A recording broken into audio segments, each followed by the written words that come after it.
Okay, here we go. 3 seconds.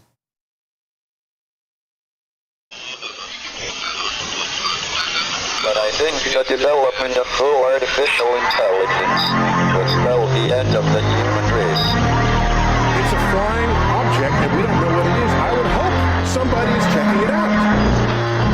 With a rocket or whatever, but incredibly fast, opposite direction. It was too fast to be an airplane. I'm glad the Pentagon is looking at this, because if it poses a threat, I want them on top of it.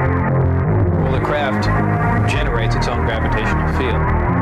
You said there's lights in the sky? The internet has become the command center for criminals and terrorists. 911, what's your emergency? I need help, please help me! Aliens won't let it happen. That's what we're instructed to say. Roswell, Area 51. Alien kept deep under the ground. 1 0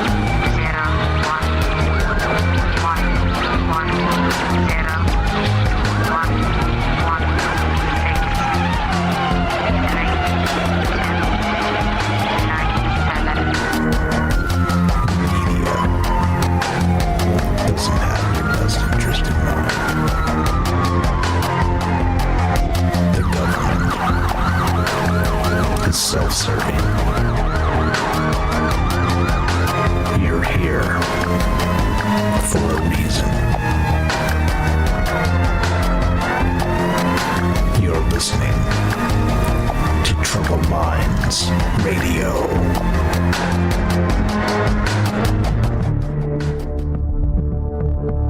Broadcasting live from a secret bunker just off the extraterrestrial highway. Somewhere in the desert sands outside of Las Vegas. From somewhere in space-time, loosely labeled Generation X on planet Earth.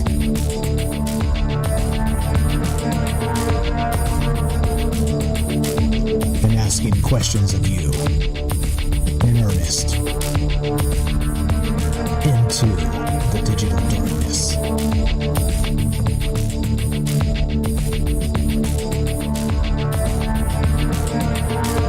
Well, good evening, and welcome to Troubled Minds Radio.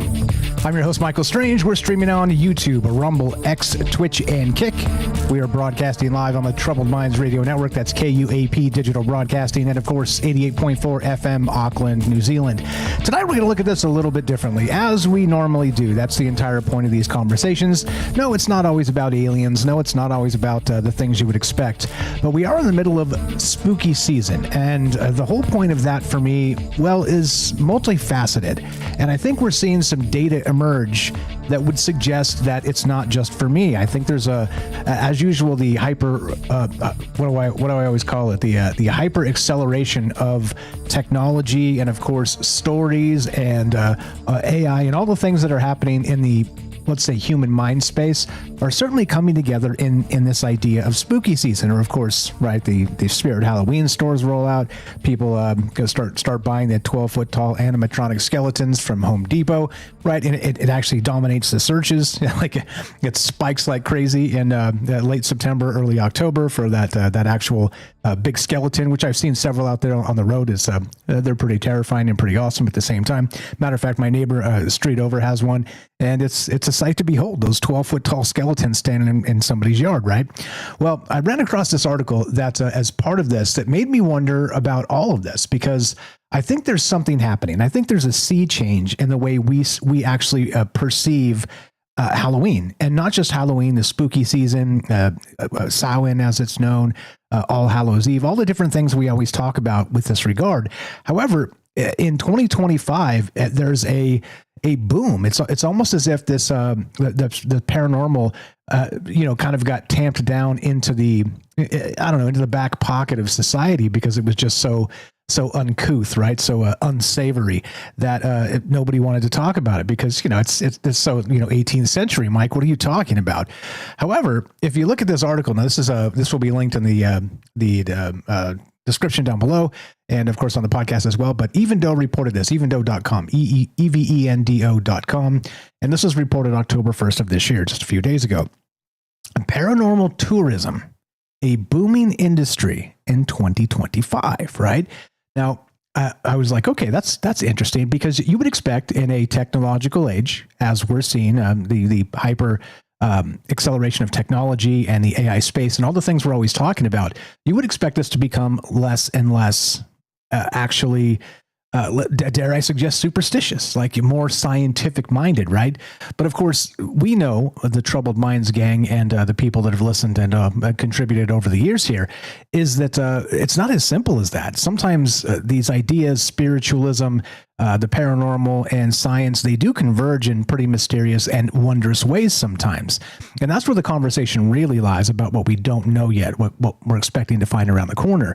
But as I was reading this, I was shocked to find out, check this out, okay, I'm going to read just a little bit from this article. I'll link it in the chat in just a second here. But in 2025, paranormal tourism isn't just a niche interest. It's a booming industry with a market valuation around $32.76 billion. That's billion with a B. I'm not going to invoke the orange man and wave my arms around. Anyway, projected to reach $39.77 billion by 2032, fueled by a CAGR of 2.8%. Now, let's see. Okay, so I'm going to read just the top of this because this is highly fascinating. And so the question, I'll start with the question tonight as part of this discussion, is why do you think this is? Like I said, this has really been tamped down out of the lexicon of conversation for pretty much ever, right? We don't talk about ghosts and stuff, Mike. That's what 10-year-olds do. All right, that's cool. I mean, I don't agree entirely, but let's look at things a little differently and be creative about it. And suddenly, the possibilities present themselves if you're open-minded about it. But in this case, the paranormal is surging, and like I said, in a hyper, let's say, scientific space, you would expect it to kind of be declining, right? Under normal circumstances. But I think this is no longer normal circumstances. Back to this. So paranormal tourism has surged from a fringe interest to a substantial economic sector, drawing in travelers with its unique blend of history, mystery, and thrill. The industry, encompassing ghost tours, haunted attractions, and paranormal investigations, appeals to a broad audience seeking immersive and memorable experiences. This evolution is fueled by a growing fascination with the supernatural and the innovative ways destinations and businesses capitalize on haunted places and ghost stories. The paranormal tourism market is estimated, again, as I read that part already, reflecting a compound annual growth rate, that CAGR, of 2.8%. This growth is propelled by several factors, including the increasing accessibility of haunted locations through digital platforms and the rising interest in unique traveler experiences. The industry's appeal lies in its ability to combine historical elements with the thrill of the unknown, attracting a diverse range of visitors. Okay? And so back to the question, back to the original question of this. Why do you think this is? This is counterintuitive to what you would expect, sort of in a vacuum, thinking about this idea without looking at the data. You'd be like, yeah, it's probably, we're probably becoming less religious over time, like that. I'm sure the data tracks with that. But I don't know. I wonder if there's a spike that kind of kicking back in the other direction, not just for, let's say, spirituality or even religious thought, but this idea of paranormal itself and the tourism aspect of it. And it really brings to mind a very poignant question posed by James. Welcome, James. How you doing? Welcome to the joint. How you feeling tonight? Hope everything is okay. I think I snuck up on him. Are you there, James? Sorry about that. Yep, I'm here. No, that's okay. I snuck up on you. Just wanted to say hi before we took a break, and I was going to ask your question. How you doing tonight? Everything okay?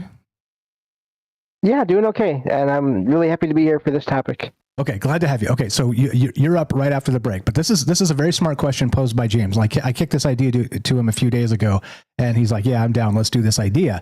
But he asked this question, right? Like, what is the difference between a haunted house, like a true haunted house, and like a commercial haunted house, right? And suddenly the lines are blurring. We're creating these novel experiences, and suddenly we don't even know what's what anymore. And that hyper reality of Baudrillard, like how do you say his name? I can never say the guy's name. Links will be in the description, is upon us. And suddenly the idea of a haunted house and that novel scare is quite really nothing like it used to be. And suddenly we're creating these, plastic skeletons that sit in your front yard and whatnot. Anyway, so the question is why? What the hell's going on with this? And I don't know, I guess it's a good time to be into the paranormal. So we're going to be right back with James, of course, James Salcido. You know him, you love him, the paranormal expert of Troubled Minds. And we're going to talk about this. And of course, we are taking your calls tonight if you guys want to be part of the conversation. Phone line is up 702-957-1037. Click the Discord link at troubledminds.org. We'll put you on the show. It's as easy as that. But first, we're going to get a word from our sponsor. In this case, we'll go with the Stoic mindset because it's important. It's important to remember that the media and the news cycles do not need to dominate your life. You are in control. Be right back. This is from Jack in Oregon. More Troubled Minds in exactly 1 minute. Don't go anywhere. Feeling stressed, overwhelmed? In today's fast-paced world, it's easy to get swept away by our emotions. Take a breath and find your inner strength with the Stoic Minute. You have power over your mind, not outside events. Realize this, and you will find strength. The ancient Stoic philosophers understood that we can't control everything in life, but we can control how we react. The happiness of your life depends upon the quality of your thoughts. Focus on what you can influence. Cultivate a positive mindset and let go of what you can't change. Find your inner strength. Live each day with courage, wisdom, justice, and moderation. Embrace the Stoic virtues and find peace within. The Stoic Minute, brought to you by Jack in Oregon. Welcome back to Troubled Minds. I'm Michael Strange. Let us continue, shall we? Okay, so now back to this. Paranormal tourism. It's booming in 2025 and expected to grow, compounded growth, over the next several years. Why is that? And why do these Spirit Halloween stores open earlier and earlier and earlier? We may as well just keep these damn things open year round, right? So what's going on with this? Anyway, the best way to do that is to invoke an expert. Let's go to our dear friend James, and of course, the paranormal expert of Troubled Minds. Sorry about sneaking up on you before the break there. I know you're expecting me to talk to you after, but I wanted to cite your very smart question about this. There's a lot of ways to take this. We'll get back to the question unless you want to take it head on, but the difference between a commercial haunted house and a real haunting and a haunted house itself. Wild stuff in play here. Let's start with your take. Welcome to the thing. Thanks for being patient. Go right ahead, sir. Take it anywhere you like. Yeah, no, I'm really happy with this topic because I've been thinking about this for years now. I just never really knew if I wanted to do a show about it or if people would like a show about it. So I'm glad that you kind of came across that article on your own, and then we started just talking about it in a chat. And yeah, and it's amazing. You know, when I go online to do research for things, for any kind of paranormal things, and look up, I don't ever look up the term haunted house because there are two kinds. There is the place that is said to be active with the paranormal, and there is the place that is set up to scare people. That it looks like a house, and that's not even completely the case anymore. There's haunted houses in old buildings of all kinds, and there's people that want one and do not want the other, either way. And so this is not so much on my part at all a judgment. I just think it's fascinating how some people want to be scared, and they don't really care if it's not actually anything real in a sense. But then there's others that are really curious about what could be happening in these places where they are said to be haunted and all that. So yeah, a great topic, and looking forward to this. Yeah, this is a great one. And as usual, like the trends sometimes reverse on themselves and are kind of counterintuitive to what's actually happening. As I've always been calling this, you know, we live in the upside down. It's been a theme of this show for literally as long as we've been doing it, kind of pointing out some of the plot holes in history and society and, you know, in the data we're given and we're supposed to believe, but then your intuition kind of tells you differently. And here's a perfect example of that. Like I said, you'd expect us to be, you know, more scientific and less spiritual, less, you know, into believing the paranormal in 2025. And yet here we go. It's booming and growing. And that's the type of stuff that kind of makes you scratch your chin and go, well, why? And as you very smartly said, there are different haunted houses. And I find myself doing the same thing when I'm searching for shows and stuff. You can't search haunted house because it'll pop up, I don't know, a Scranton, wherever the hell that is. Sorry if you're living in Scranton, but it'll say, Scranton opens a new haunted house starting on the 12th, and it will go through the 18th or whatever, 18th of next month, whatever it is. I mean, and so you can't really do any kind of, digging into, classical cases of real hauntings, because it's just going to give you this sort of the plastic skeleton effect. Once again, it's pretty wild to consider. Do you have a take on why this is? Why the actual paranormal tourism is booming this year and expected to grow, compound over itself over the next several years? What's your take on that? Well, I think over the last several years, the internet, funny enough, has helped people in world events in general. I'm not going to go into which ones they are, because that's not the point. But there's been time over the last several years here where people have had a lot of time to look around online at things that interest them. And I wonder if one of those things eventually became the paranormal, and even just thinking about places to go, to travel to check out for the history, because history is a part of all this as well. There are people that go to places just for the history, and they don't even know they've heard, but they want nothing to do with the paranormal. So it's about history. It's about the unknown, but it's also about having an experience, or just being frightened by something unexpected. And it's really, I think, with the way that you can do searches for places now around the world, and look into specific locations online before you go there in person. I wonder if that's had an effect on that and made it maybe easier to plan things and to find out when places are open and when they're not, and just all these details you can look into before you even go anywhere now.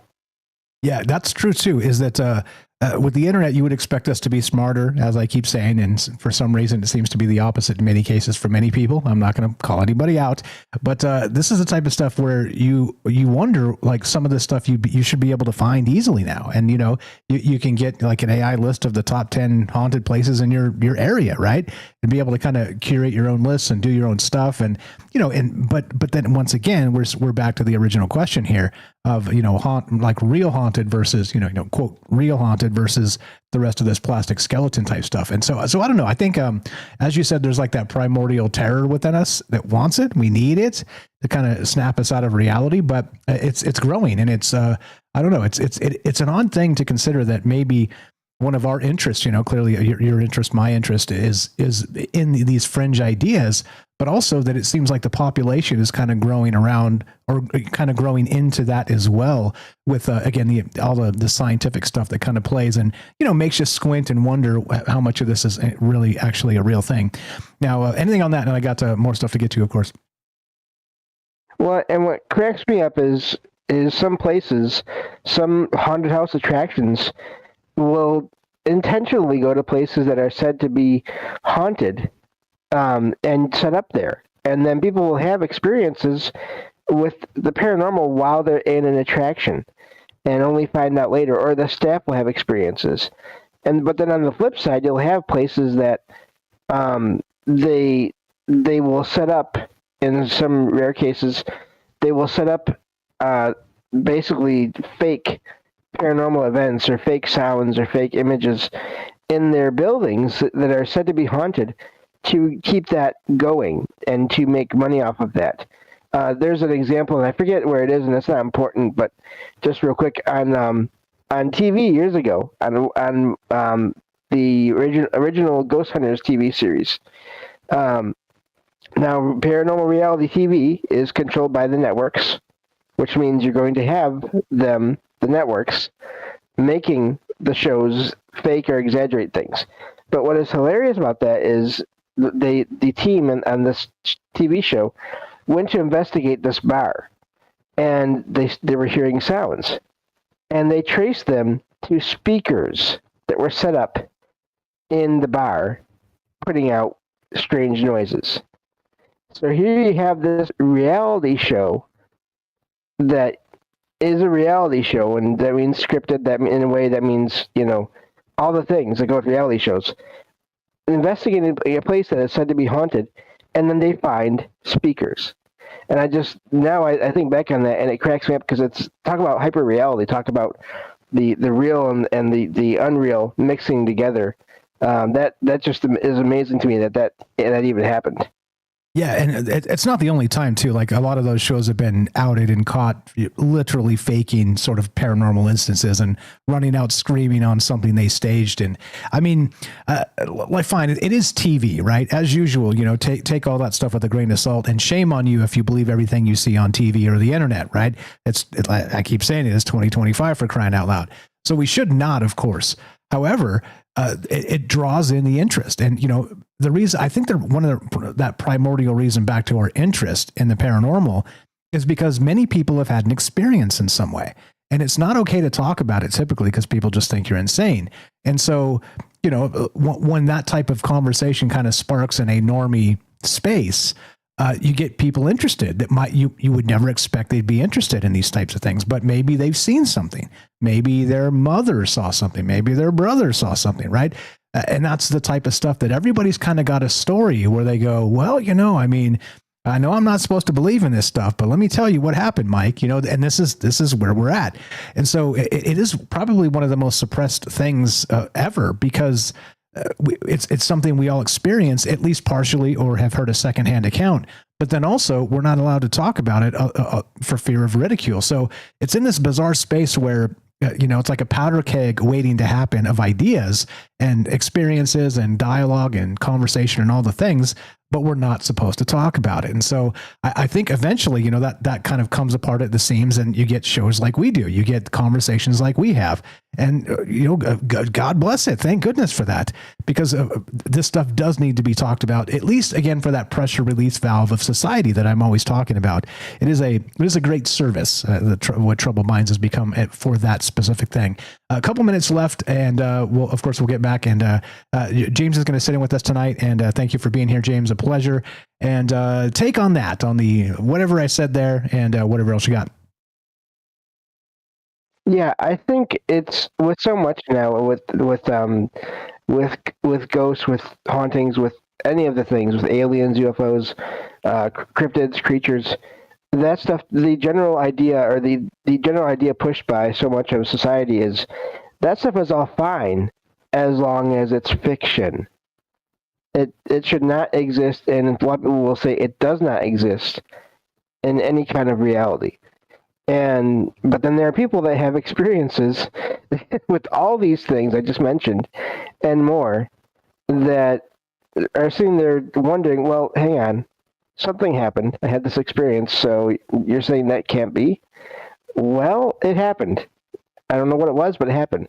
So there's that whole aspect of it. And I just it's a thing where I bet you if you talk to everyone at least a handful of people that you talk to, if they will talk about it at all, again, part of that stigma, you'll find out there's people that have weird experiences all the time.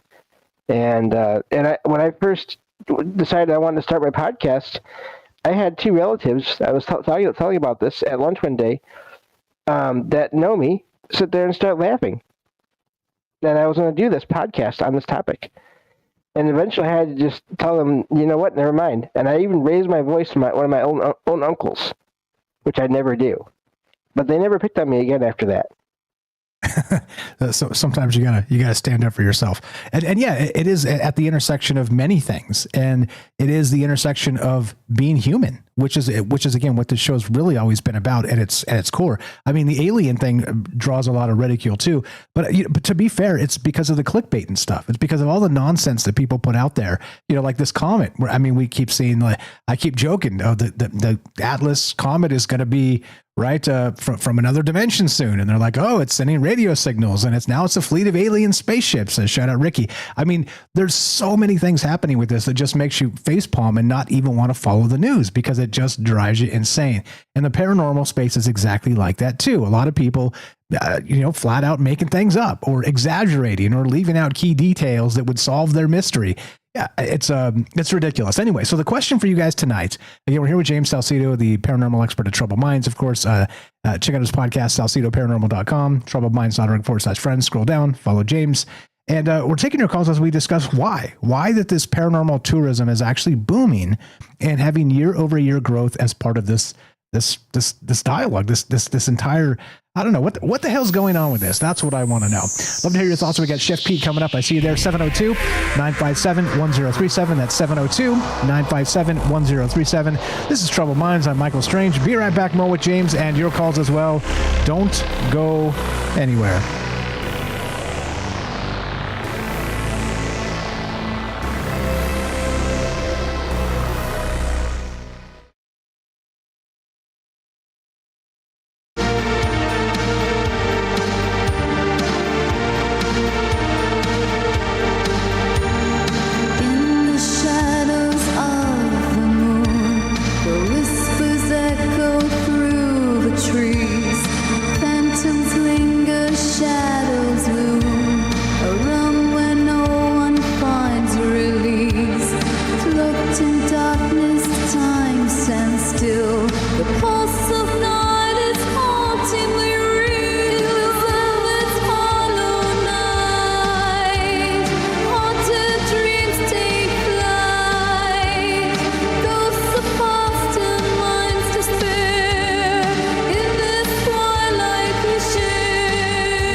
Hello there.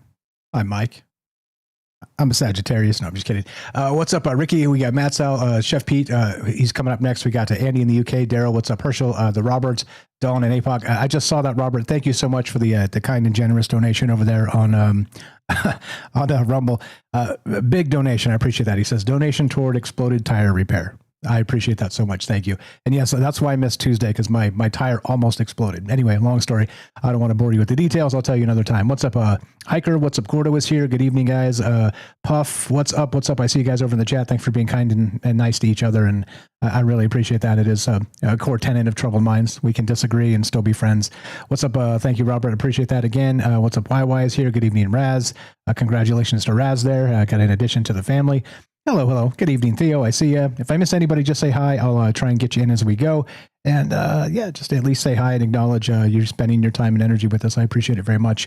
Who else do we got? Over to YouTube. Good evening. Thanks for being patient with me. Eli gets first. What's going on? We got Richard in Texas. How are you, sir? What's going on? We got Ioxes here. Hello, Fred. What's going on? Brutal way for that Phillies game to end. The guy panicked. What's up, Deborah? How you doing? Welcome back. Hope you are well. The unseen Steve McQueen. What's up, Bailey? I see you guys. Okay, here we go. Troubled Minds happening in 10 seconds. We're with James. We're talking why the paranormal tourism is booming in 2025. And tons of stuff going on. Here we go. Troubled Minds happening right about now.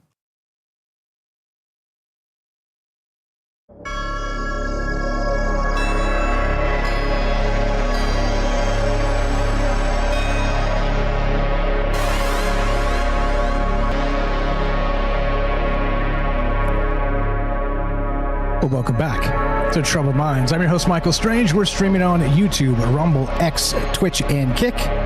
We are broadcasting live on the Troubled Minds Radio Network. That's KUAP Digital Broadcasting. And, of course, 88.4 FM, Auckland, New Zealand. Tonight, Is it possible that Halloween has become more than a holiday, turning our world into a constant, eerie carnival where digital hauntings feel as real as any ghost? Could the line between simulated fear and true mystery already be gone? And of course, the article we're citing in the idea is suggesting exactly that. That's it's growing. I mean, notice the Halloween stores are opening earlier every single year. This article suggests paranormal tourism is a booming industry in 2025 and expected to have growth, year-over-year growth over the next several years.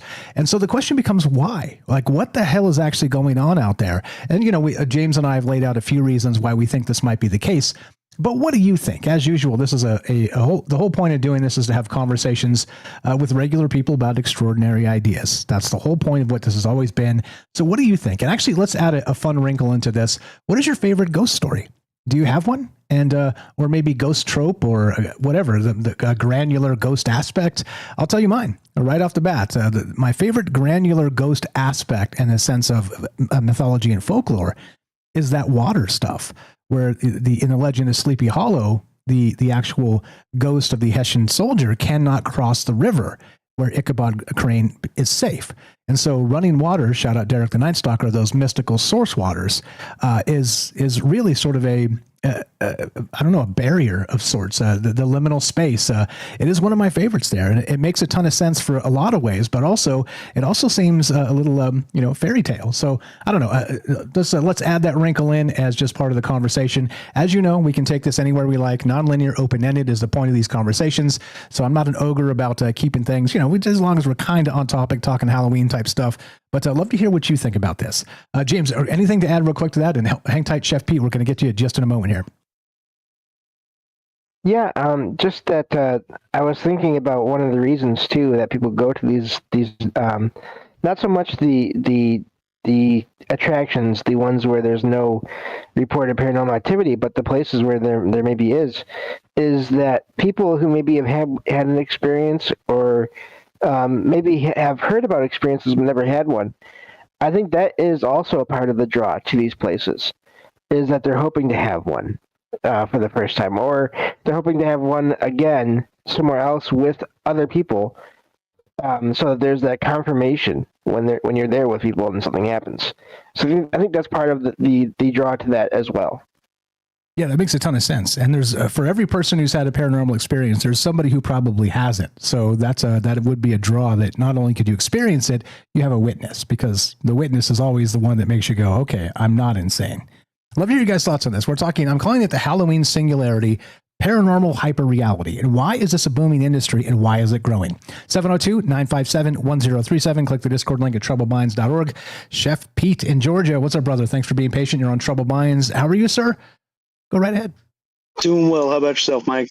Pretty good. No complaints out of me. Doing what I love to do. Talking to wild, amazing, great friends about wild, amazing, great ideas. What's on your mind? Go right ahead with the Halloween Singularity. Take it anywhere you like. When I saw the idea behind this episode, I said I got to jump on this one tonight. As you know, I'm in Savannah, which is reportedly the most haunted city in the United States. And I would say that spooky season here starts January 1st and ends December 31st. That seems legit. The city thrives on supernatural tourism. We have hearse tours going year round. We have haunted tours going year round. Any day of the year you can go to one of these haunted buildings, and there's several in the city that claim to be the most haunted. I've been to a few of them. I will say that the building that used to be the Moon River Brewery,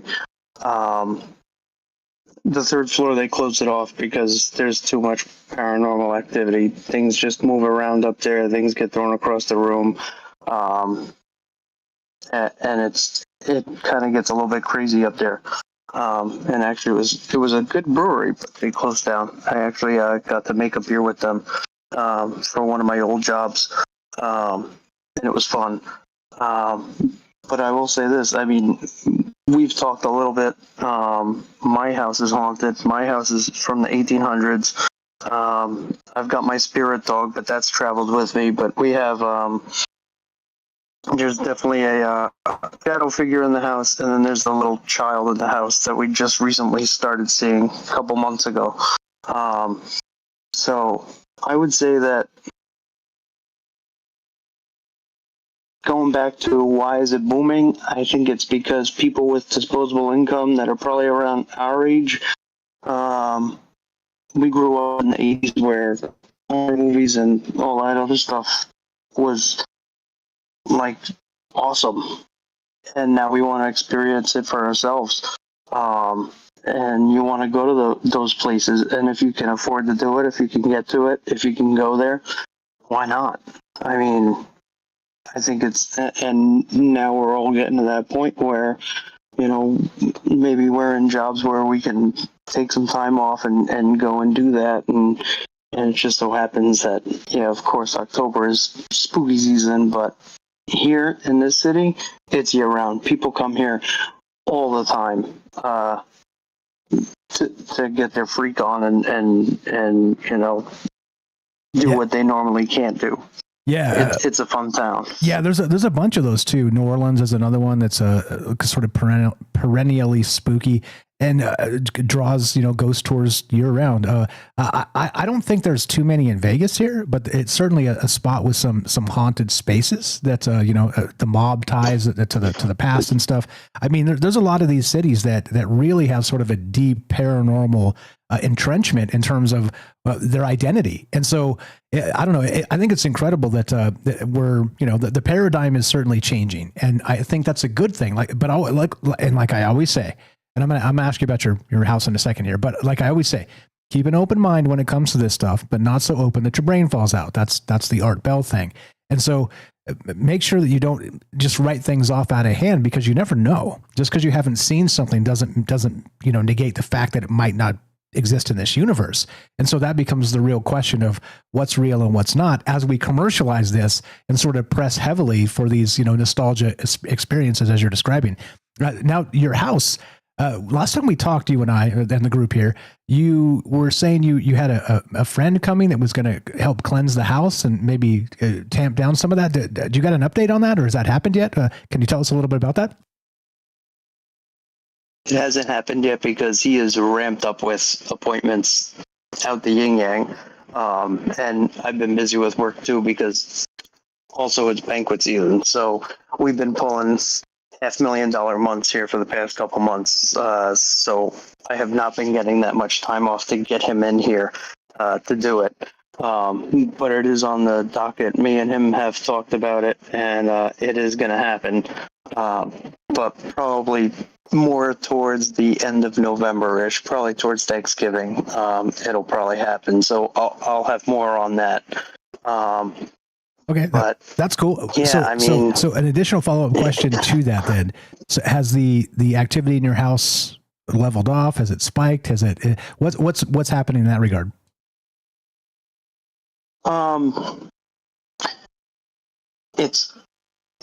It goes up and down. It's kind of like, I will say this, my wife told me about the little girl. I didn't see her until about maybe a week and a half ago. And she was like, "No, you haven't seen the little girl?" And I was like, "No, I haven't seen the little girl." And then the other day I was like, "Honey, what did I just see?"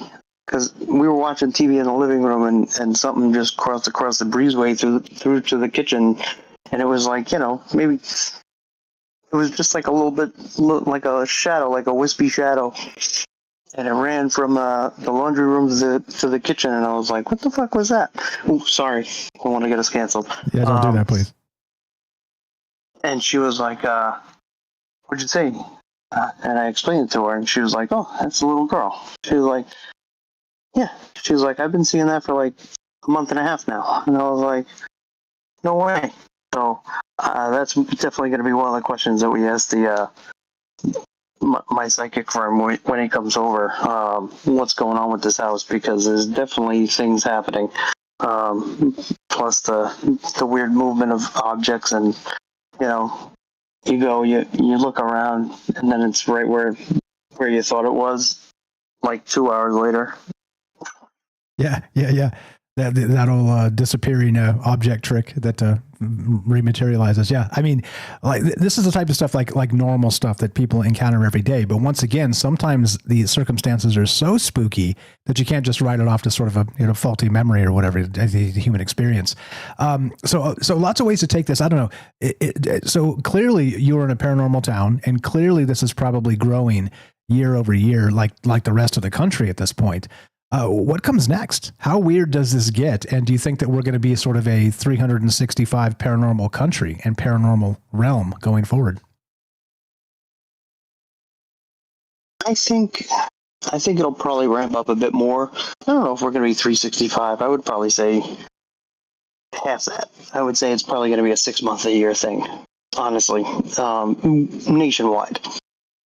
But like I said, here it's year round, 100%, full on, full bar, and it's kind of cool. I mean, it brings a lot of money to the city, keeps all the hotels full, keeps all the restaurants full. Every hotel, every restaurant has a story. Actually, it's really funny. One of our reviews this past week for my specific hotel said that they were staying in a certain room, and it was like 10 o'clock at night, and guest got hit in the head with her son's bracelet that was on a cadenza, and then like the lights started flickering and whatnot, and then they ended up checking out at 11:45. Yeah. But they left us great scores. They left us a great review, but they were like, yeah, we couldn't stay there. That's funny. That's funny. Like a 5-star experience. We got the hell out of there as fast as possible. Good luck, guys. don't get kidnapped in your dreams. Right. That's hilarious. Yeah, I love that. Okay, so lots of things in play here, and I don't know. I don't have the answers, obviously. And like I said, approaching these ideas, sort of not trying to find a definitive anything, is refreshing to me, because we can kind of just talk about the periphery, or go straight forward, or dance around it, or whatever we want to do. But there's no doubt about it that the paranormal is really booming in 2025, and I look forward to more of it. We got Robert behind you. We got to get to, but you got a final thought? Appreciate you staying up late with us, and thanks for the call. Final thoughts. Don't go to the haunted attractions. Go find a good city. Go check it out. If it's not here, go to New Orleans. Go to another haunted city. Go somewhere where there's real places, because you can take your cameras and stuff, and you can go and you can do all the the investigations and stuff, and you can get with local paranormal teams and do that. It's a lot more fun. It's a lot more rewarding, as opposed to going to a spooky haunted house that's, animatronics and, hydraulics and whatnot. But yeah, it's a good time, and you won't be disappointed. But yeah, as far as that, I'll keep you guys posted on the house, though. The house is getting a little freaky. So, but I will definitely keep you guys updated. I appreciate that. Thanks again for listening. Thanks for staying up late with us. Thanks for the call. Always a pleasure. If something comes to mind, you're welcome to pop in later. You were the best. Chef Pete in Georgia, Savannah, Georgia, one of the most haunted places in the country. And he has his own haunted house built in the 1800s. Wild stuff. I'm choking over here. Anything, James? We'll go to Robert in just a second here. I'm going to shut up and catch my breath. Welcome back. Yeah. Might want to do that. But breathing is necessary for talk shows. I hear. So, and that's not fun. I've been there. But yeah, it's Jeff Pete brings up a good point. Is that some cities, some places, they do have that tourism going on. Those kinds of, especially hotels, even in some cases. There's a lot of hotels that do not want anything to do with this, anything to do with anything anomalous, paranormal. But then there's so many that once they kind of get all kinds of reports, they will sort of lean into it and have even to where they will advertise certain rooms. I've seen this before on different websites and different places I've looked into over the years, where they'll advertise, we have this room that is said to be haunted, and you can ask about it and reserve it. and sometimes it's months in advance. So I guess the point is there are places, I think, around the U.S. and probably around the world where this kind of stuff, Halloween and or the paranormal, is a year-round thing. It's just that we don't always hear about it. Yeah, well said. Well said. What's your favorite ghost story, guys? What do you know about this paranormal tourism booming, and why is it growing, and the interest in the paranormal? What the hell is happening here? Does anybody have a 12-foot tall skeleton on your front lawn? 702-957-1037. Click the Discord link at troubledminds.org. The Roberts in Pennsylvania. What's up, my man? You're on Troubled Minds. How are you? Go right ahead. Oh, I'm fine. And as far as those real house-sized skeletons, they're all over my town. Yeah, they're everywhere. As I was kind of doing the show tonight and putting it together. I'll pull up the actual data on it, but it was saying that every year it gets bigger and bigger. That huge spike in searches for that 12-foot tall skeleton from Home Depot. It's crazy. Yeah, I love Home Depot. And every Halloween and Christmas, they always have some really, really good animated figures for the holiday, and I always wind up buying one. Matter of fact, I bought 3 of them. They were just knocked me on my butt when I went past them, because they activate as you're going past, and I thought, I gotta get that. I mean, last Halloween I had some scary stuff, and I'm thinking about most of the kids dealt with it pretty good, but when the one witch started howling, that little girl, probably no more than 3 or 4 years old, she got so scared she ran away from her mother down the sidewalk. Yeah, some of them are kind of, they sit there quiet and then they jump up and spook you. I mean, it's real. This stuff is real. And I did see your video. By the way, if you haven't joined the Discord, please do. Robert shared a video of the 3 little things he purchased, and they are fantastic. Thank you for sharing that. But go ahead. What else you got? And what is your take on why this is booming? What the hell's going on with this? Well, everybody likes to get scared. That's why they go to amusement parks. And Halloween is got it's just full of spooky stuff, and people just love it. But although I believe that was it Universal? One of the big amusement parks, no, Disney World, went through the haunted house, and a guy had a heart attack in there. This had lips on the news about a week ago. Yeah, I heard that. They actually had to. Did he make it? I didn't catch what happened to, but I know they pulled him out in an ambulance and everything. I think he died. Oof. That's obviously not the best. Yeah, don't overdo it, guys. That's absolutely wild. And some of those places, again, so they've opened here in Vegas. I know we talked about this a little bit, like four new haunted houses. And I've got colleagues at work that went. They got sort of an early pass to go check it out. And some of the things they were telling me were kind of terrifying. I'm like, whoa, like strobe lights and the Exorcist girl walking backwards and upside down, but it's a circus performer. I mean, really scary stuff that if you're faint of heart, just stay out, to stay in the bar, have a beer. What else? Can you imagine not too far away, a year or 2, maybe 3, the kind of haunted house is going to be that's AI generated? Yeah, with real holograms and maybe generating, let's say, in real time. Yeah, this is the type of stuff like we've been sort of hypothesizing for like the last 5, 6, 7, 8 years on this show. But now some of that stuff is actually coming to fruition. And you're right. It's going to be, things are just going to get more and more weird, right? As Terrence McKenna said, and Baudrillard's, I can never say it right, hyperreality aspect is upon us. Pretty creepy stuff. I want to tell my own little haunted house story. When we bought this house, we bought it off the widow. Her husband had died, and we bought it off the widow. And then after we moved in, for years, doors would open and bangs shut upstairs, and all kinds of stuff was going on. Anyway,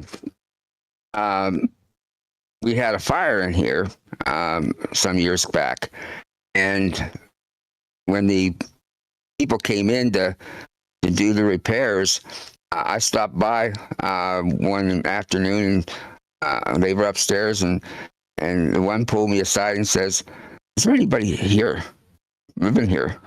I said, "Well, I am. I'll move back in when you're done." He says, "No, we hear voices up here." And I believed him. I'm sure that he was hearing the voices.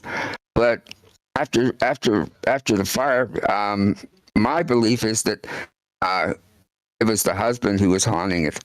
The widow's husband that was haunting the place. After the fire and everything was taken back in order, it stopped. But my wife, she said that the reason, I thought it was because the fire drove him out, but my wife was adamant that nah, it wasn't the fire. The widow died. And so he was no longer restless. Wow. They, I guess, got back together or something.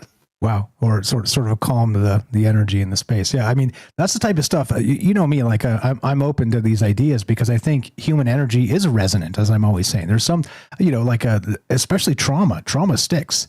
And when somebody passes on in your circle or somebody very close to you, there's a, sort of even, let's say they pass on and it's to the best place or all the rest of that, but you still harbor your own trauma as part of it. And so maybe, you're haunting the place. You know what I'm saying? I mean, there's a lot of ways to look at this per usual, and that's why it's fascinating to have these conversations. Yeah. Well, that's why I called it for, to give my personal story of this house that was haunted for years. And I'll let it go and let somebody else get in here. You were the best. Appreciate you very much. Thank you for the call. And again, before you go, thank you for that incredible, generous donation. And that actually paid for my tire. So thank you so much. You bought me a new tire. I'm glad to hear it, and you're welcome. Thank you so much. You were the best. The Robert in Pennsylvania. You know him, you love him. The Robert affectionately. Go follow him. Go check out his book. It's called Stories from a Fractured Mind, the Robert Collection. Full disclosure, he sent me a couple copies free of charge. I did read it, and it is very good. Please go check it out. troubledminds.org/friends. Scroll down just a little bit, and it is under The Roberts. You will find his book down there. Go buy it. It's on Amazon. You can buy it today, probably get it tomorrow. So let's support our friends, and thank you for the call. Thank you for sharing the tale there about the haunted house. And wild stuff. Got a couple minutes left, James. Anything to add to what Robert said or any ideas that popped into your head? Welcome back. How you feeling? Well, that's an amazing story there of the experience, and I wouldn't be surprised if the activity there did end because maybe the husband and wife were together. I have heard of accounts of similar things happening where just activity stops after sort of a family has, and this is from natural causes and not nothing tragic in a sense. Where they moved on, where a couple has moved on, where a family's not in a location anymore. Sometimes things stop. There's no more activity. If there's time later on, I can talk about my grandparents' house because it's my favorite because there's multiple people that have seen the same thing at different points in time over the years, and my grandma figured out who it was. So I will tease that for later. Nice. Looking forward to that. Yeah. What do you guys know about hauntings? That's the whole point tonight, because again, the paranormal tourism space is booming, apparently. And I've actually toyed with the idea of doing my own paranormal ghost tour here in Vegas. I mean, I am Michael Strange after all. I am a professional driver after all. I mean, hop on in. The spooky lights and there's water in the back, and here we go. Mr. Toad's Wild Ride. I mean, that type of stuff is super fun, right? And not only that, as we're talking about tonight, there is a distinction between, the Universal Studios haunted houses they created here in Vegas. Just recently, they just opened up for this, clearly and obviously for this season, and they're going to be running year round. And, if anybody knows Vegas, they change stuff all the time. So it won't be, the 4 static haunted houses. They're going to swap them out and stuff. So it should be pretty cool. It should be a pretty cool experience. But there are places here that are legitimately, quote, haunted. And, depending on the tale, depending on the experience, depending on who's seen what. And so, I don't know. What do you believe about it? It's 2025. The paranormal space is booming. Do you believe in ghosts? Do you believe that human resonant energy has a way of sticking around somehow, whether you believe in the soul or not? And that becomes really the paramount question of the night. And why, of all things and all places in 2025, is this a massive growing space in terms of entertainment, the paranormal tourism space? I don't know. Love to hear your thoughts. We are taking your calls at 702-957-1037. This is Troubled Minds. I'm Michael Strange, and we're here with James Salcedo tonight. Again, give him a follow on all the places, salcedoparanormal.com. and let's help our friends. That's what this is all about. It's all about collaboration. We don't have to step on each other's faces to get to the top. Let's help each other. And I appreciate each and every one of you for hanging out, staying up late, listening, and contributing to the conversation. What do you know about it? Paranormal tourism booming. 2025, it seems counterintuitive. Why? One more time, 702-957-1037. Click the Discord link at troubledminds.org. Be right back. More on the way. We got more from James, and we got Ricky coming up, and your calls as well. Don't go anywhere. See you on the other side of the break.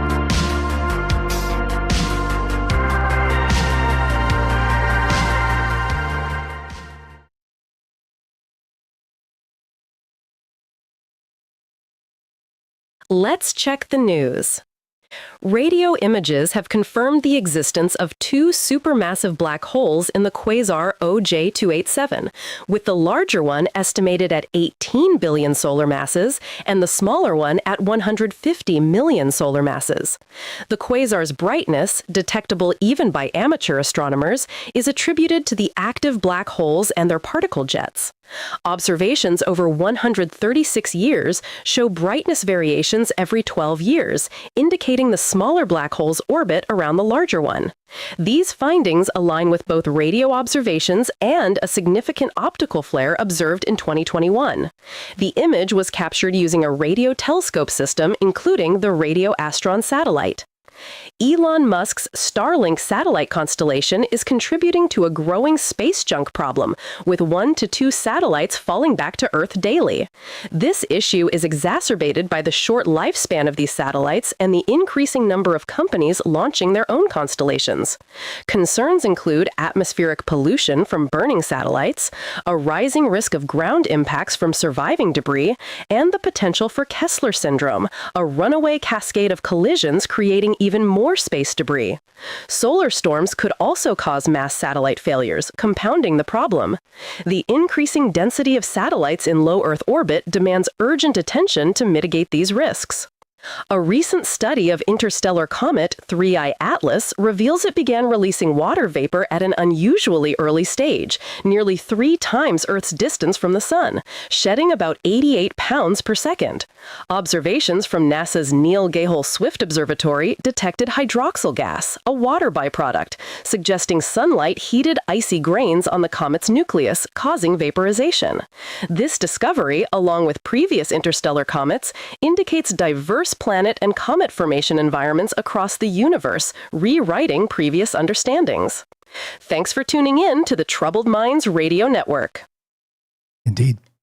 What's up, guys? Hope everybody's well tonight. Just hanging out, doing the thing.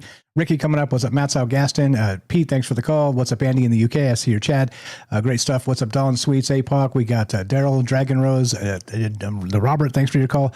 Herschel, what's up, guys? How you doing? Good evening. DTM is here over on YouTube. Treeland T, welcome back. Hope you guys are doing great tonight. Just hanging out. Yeah, stepping on each other's faces, right? Think about what that looks like. It's not the best, but yet, humans metaphorically do it all the time. Yeah. What's up, Richard adds, your town is on an ancient Indian burial ground. Talking about Savannah, Georgia. Maybe, right? Maybe. Yeah, maybe that's factually accurate. I don't personally know, but it sounds legit, right? Like, of all the haunted places, that might be where it is. What's going on, guys? Margie's here. Raz, we got YY, Hiker. If I missed anybody, say hi. What's up, Gordo? I see there. Raz. Hello. Good evening. And Robert over there, active on the Rumble chat. Yeah, tons of stuff going on, and clearly and obviously there's something happening. There's a sea change in ideas, and I think it's good. It can be good, but also it can be bad because of all the clickbait and all the nonsense that kind of comes as part of it. I don't know. I think it's a lost art to have a, let's say, more sober conversation about wild ideas than, just kind of clickbaiting stuff and saying, it's an alien invasion. Everything's an alien invasion. It gets the clicks, and it's also endlessly frustrating. But yeah, anyway, what do you know? Anybody got a 12-foot skeleton in your yard? Love to hear about it. And love to hear your tales of haunted places. And maybe you have a haunted house. Yeah. What's up? We'll get to Hyperreality and some of the other stuff. Like I said, if you haven't read the write-ups, this again, the new one, the latest one is pretty good again.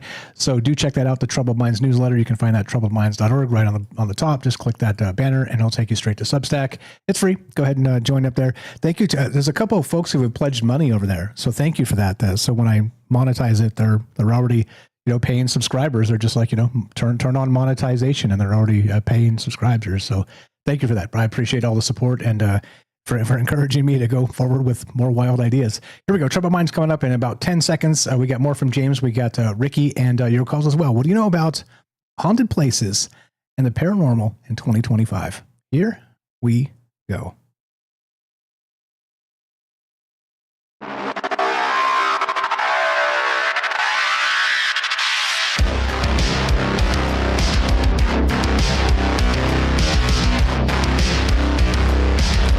Welcome back to Troubled Minds. I'm your host, Michael Strange. We're streaming on YouTube, Rumble, X, Twitch, and Kick. We are broadcasting live on the Troubled Minds Radio Network. That's KUAP Digital Broadcasting. And, of course, 88.4 FM Auckland, New Zealand. Shout out to Jack and Jill and our friends down in New Zealand. Tonight, we're talking the paranormal. Now, we started with this article here that suggests this. Well, cite stats. Paranormal tourism, a booming industry in 2025, and they expect a year-over-year growth of 2.8% over the next several years.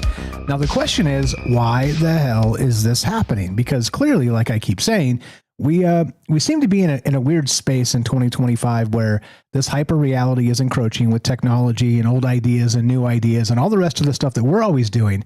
But also, it's really hitting the larger zeitgeist. It's hitting the human psyche. And this isn't one of the things you would expect to boom. You would expect all manner of other things to maybe boom. But here we go. Hey, strap in. Things are about to get weird, as Terrence McKenna said. Do I still have that clip? Let me see if I have that McKenna clip, because that's too good. Because this is exactly the point. This is that idea of not just hyper-reality, but beyond that, do I have it? Oh my gosh! Don't tell me I need to get my glasses to read these things. Okay. Anyway, I'm not gonna try and just smash a button. Okay, but love to hear what you think about this. The whole point of this is to have a conversation with amazing people. So let's talk. James, welcome back. Anything to add to what I said? What was said? Anything? Blah blah blah. Welcome to the thing. How you feeling? Go right ahead if you got anything. We'll go to Ricky right after you. Yeah, I'm okay. Great call so far. I do think that. The clickbait, I mean, it goes even to places where there's like when I do research for places, sometimes I will find one website that'll say this one place is haunted. Then I'll find 2 or 3 or 4 others that say there's no evidence to this. There's no reports to this, other than this one website. And I've found examples of that before. So it is a thing. And but then on the other hand, there's just places where, like, there's just constantly people investigating them. The Waverly Hills Asylum in Kentucky, I think to me is one of those places where there's just so many reports that, yes, there's reality shows that have gone there.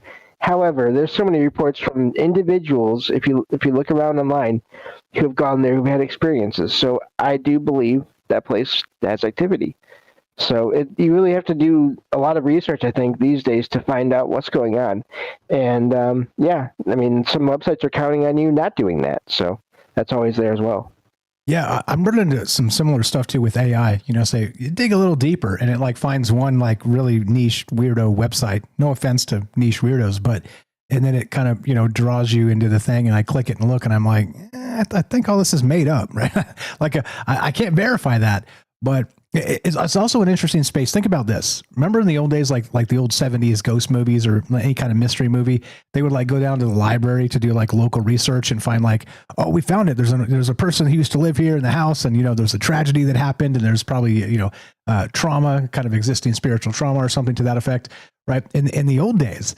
And now with the internet shrinking like it is, because of course the AI systems are gobbling up all the information, and now the data itself becomes less valuable directly because now they've kind of got it in their back pocket. And they're like, why do we need to host this crap when we've sort of learned from it? But of course, it's way more complicated than that. But interestingly, my point in bringing all that up is we're probably moving into a space where that library experience is going to be just as magical it was in 1977. So go down to your local historical societies and check the library and see what kind of actual stuff is in your area, because I'm telling you, there's probably more stuff than you could shake a stick at that will be forgotten if we don't find a way to remember it. Fire stuff. Anything on that, James? Yeah, no, I definitely agree. And just the act of having events where you invite people to talk about these things, and just opening up that conversation, not just in what we do on these shows, but and this is something I would love to do locally myself, is host events where I just open it up to people to talk about these topics in person, and then see what comes up out of that. Because I think there'll be some amazing stories in any local area from that kind of event, but those things are not, they're not common, and people don't always want to allow them or have them at their locations. Yeah, exactly. I've actually recently been down to the Clark County Library here in Vegas. I'm going to go spend some time, some weekend time doing some research to see if I could find some things. And I don't know, I get to kind of the Hardy Boys mystery aspect of, well, what are we missing? Because I'm sure there's a ton out there, and a lot of these old places, again, ironically enough, with the digital space sort of shrinking, this is going to be the space that we're gonna end up back to square one. The Library of Alexandria. Let's hope we don't burn it. Love to hear you guys' thoughts on this. We're talking again. How come in 2025 the paranormal space is booming? What the hell is going on with that, and what does it mean? Because, of course, it's counterintuitive. It's backwards. It seems as if this isn't the thing that should be happening, and yet it's happening nonetheless. 702-957-1037. Click the Discord link at troubledminds.org. We'll put you on the show. It's as easy as that. By the way, Discord is a chat client. It's a voice client. It's completely free, and you don't have to talk. You can just, type and stuff. So come on in. Join the Discord, troubledminds.org. Click the Discord on top. Let's go to Ricky in the tri-state area. What's up, brother? You're on Troubled Minds. How are you, sir? Go right ahead. Good. How are y'all doing?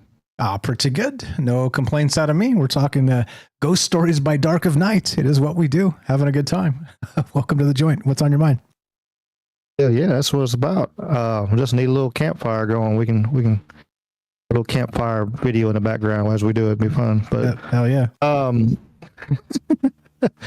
Yeah, I've seen them big ass skeletons and stuff like that. I seen a dog the other day. It had a pretty cool. It was like 4 foot tall. It had like glowing eyes. I had an extra $200. I would buy it and put it in my woods and plug that thing in, just freak people out as they drive by. But I think it'd be pretty fun. Somebody probably shoot it, but it'd be still. Yeah, it'll be worth the 200 then. Yeah. So certain parts of the country, careful, things might get shot. You know what? An interesting aside on that, as I was walking the dog the last couple nights with Mrs. Strange, we were kind of going and checking out the Halloween decorations and stuff. It's a marvel that here in Las Vegas, high crime and all the stuff, big city, that up where we live, they can just put out these really expensive things in their yard and nobody steals them. I mean, I don't know. It's a weird thing, and nobody shoots them over where you're at. I mean, I'm just saying, it's a weird thing. Well, go ahead. Yeah, I don't think they would. I mean, it just might freak somebody out, I imagine. But they might not shoot it, as long as it wasn't like a deer. I've seen people do that where people put them artificial deers and stuff in their front yard, and then hunters would come through the woods and see them and shoot them in their front yard, and it's just crazy stuff, But yeah, it's just the more and more. It seemed like more and more that people are pushed to, it's just that time of awakening of more or what. With there's so much more paranormal stuff. There's so much you can get on Discovery Plus or whatever, and there's shows all over. There's got another. What's that new network they got? It's all paranormal stuff. Is it Comet? I forget what it's called. I know Dave Strader and all them. Someone got some shows on there, but I don't want to pay the money. I won't pay $25 a month for just a handful of shows. So yeah, hell no. Yeah, yes. I was like, that sounds cool, but no. I was like, we got this, like I understand they got to start off, and it's going to be a little bit, but yeah, no, I'll just wait. I'll be patient. Yeah. And eventually they'll be available for free on Tubi or something. So yeah, coming soon to a Tubi near you or some other free streaming platform. Absolutely. Oh, absolutely. We'll catch it on, something's going to be, we'll be able to catch. So, but yeah, all these shows and stuff are coming out, more paranormal stuff. Just more and more people are opening up their minds to it and seeing more, and actually, I'm wondering, maybe that it is that energy. And of course, this time of month, we're sure enough going to have the crazy stuff, which hopefully, knock on wood, I don't. But since I moved, I was thinking that tonight we started talking ghost stories. I'm like, I think I left my ghost there at my old house. So it's one of the things I want to go ask the dudes, like, hey, have you seen anything, heard anything? But then the other side, I was like, I didn't really disclose that the house was possibly haunted. So probably won't leave them alone. Yeah. Any get in trouble. Yeah, exactly. Any real estate agents out there that know, like if it's like a haunted, like a, historically haunted, do you have to actually like report that in the listing? I mean, I think there was something about that I saw, in the last couple of years as we were talking about this, but I don't know. I'm guessing it's probably different state by state, but yeah, I mean, right. You kind of got to be like, yeah, there's also a ghost here. I mean, cause some people are like, no, hell no, no, thanks. Yeah, really. I've heard that before, that there's like, if you don't have, if you don't disclose like everything, like if you had all kinds of crazy stuff, I don't know, but I didn't say there was nothing, and I didn't say there was, but just yeah, it's just I don't know. Old architecture makes some noises in the night, everything's fine. Yeah, that's it. No, don't worry about the clips I have recorded. Don't worry about those. Just leave those alone and ignore that stuff. And exactly which right. I did record. I did. How we made it AI. Yeah, it was just AI. Yeah. Yeah, I did record. I did get a voice when I was actually back editing one of my videos a long time ago, and I heard a hello come through, and I'm like, that thing had to be sitting beside me for my mic to pick up. I'm like, holy hell. And of course, I've had a bunch of my nieces and daughter, and a bunch of everybody's been in my house at one point or another. My old house they've had, you say something, yeah, I think my house is haunted. And they're like, no shit. like, oh, wow, okay. Well, I won't say no more about it. But, don't manifest the haunting. Yeah, I mean, yeah. And I think that's the thing too, right? Because it's like superstition is one thing, but then, like I said, it's almost it's probably coin flippy that maybe close to 50% by my estimation of people have probably had an experience, and I would say of this group of people that listen to these type of shows, it's probably way higher. It's probably like closer to 85 or 90%. Just kind of hip shot guessing on what these numbers might look like if people were honest when they took these polls.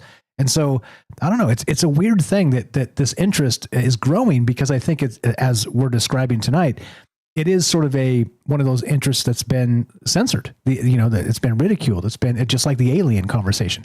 And it's not, look, it's scientific to say, are we alone in the universe? It's a scientific question. But then the second you're like, well, the Atlas, the 3-eye, whatever comet or whatever the hell it's called, is an alien spaceship. That's different, which is funny, by the way. You're the one who dropped that in the link in the Discord earlier with the guy claiming, I called it. At the end, it's like, what? Like there's a fleet of alien spaceships? That's what you called? Wow. Okay. And look, not that it's impossible, just that go outside and look up. Use your own eyes.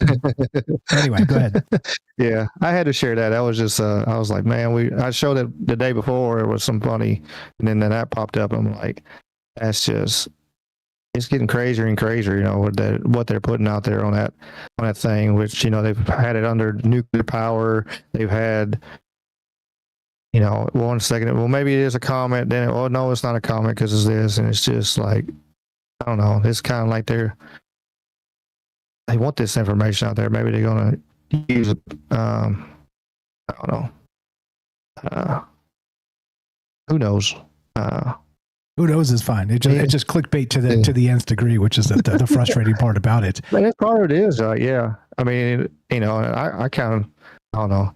I'm still in the boat, like, Project Bluebeam is, or variations coming, and I think they could use that, but I don't know. We'll see. The possibilities are endless. Yeah, exactly. But I do think that's kind of what we have coming, because that's going to be really, that's not really what it's going to be, but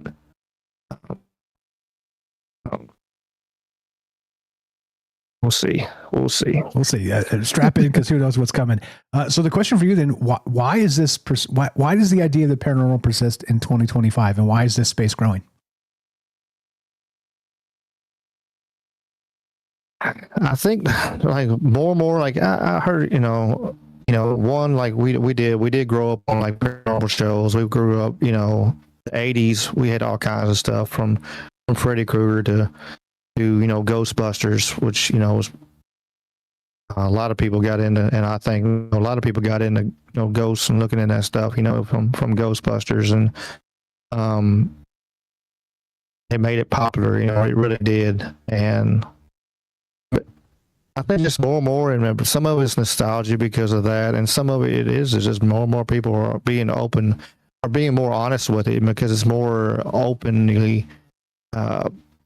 Before, years ago, it was kind of like with the UFOs. It was, you looked down on, they would make fun of you or whatever. You look crazy if somebody said something to you about, oh, this place is this or whatever. Now it's pretty open. People are more open about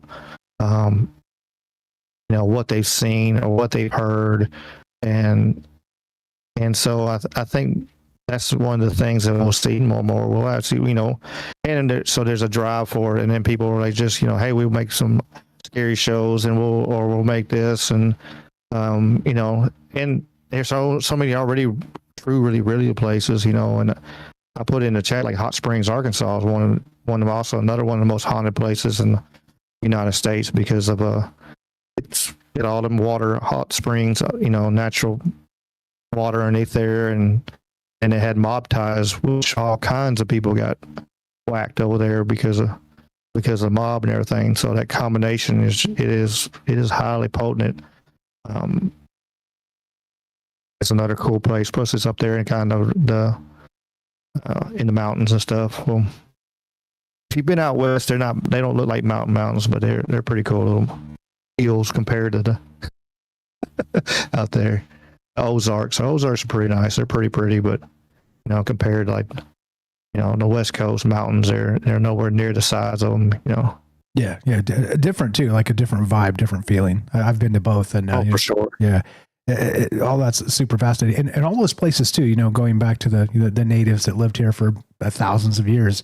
That there's these sacred spaces, and we've talked about this quite a lot on the show in different ways. But I mean, we do things like build on sacred spaces, and there are actual organizations that try and stop these things, but it happens anyway. And it's part of one of the big modern fights of preserving things versus tradition versus progress, right? Is the big deal there. But beyond that, it's I don't know. It's I think everything is kind of sacred ground, especially in some of those places that with high trauma. Gettysburg, we've talked about a lot. Pete was talking about Savannah, with the slave trade and the native wars and all kinds of stuff that happened there. The Civil War. I mean, he said, what was he saying in the chat there? That anywhere you walk, there's a body beneath your feet. Like, that's how sort of just trauma soaked that place is. So, I mean, it's got to play. It's got to play in some capacity. What else you got? Go ahead. Yeah, it's like another one like I've been to is like Shiloh. It's in Tennessee, and it was a Civil War battlefield. They had over 25,000 people killed. Absolutely horrifying. He said during the battle that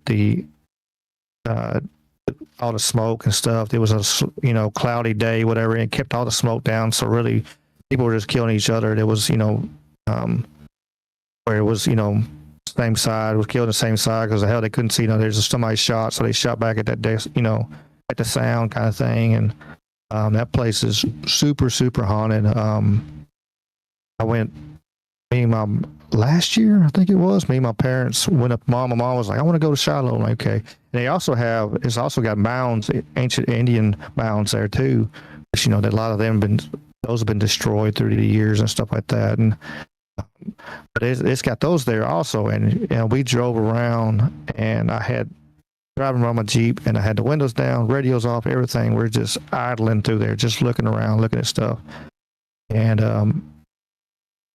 I heard like a trumpet music, like just a light music come across there, just soft. And I'm like, what the hell? And I'm thinking in my head, I'm like, what in the hell was that? My mom turned and looked at me, and she's like, you heard that, didn't you? I'm like, yeah, I heard it, Mom.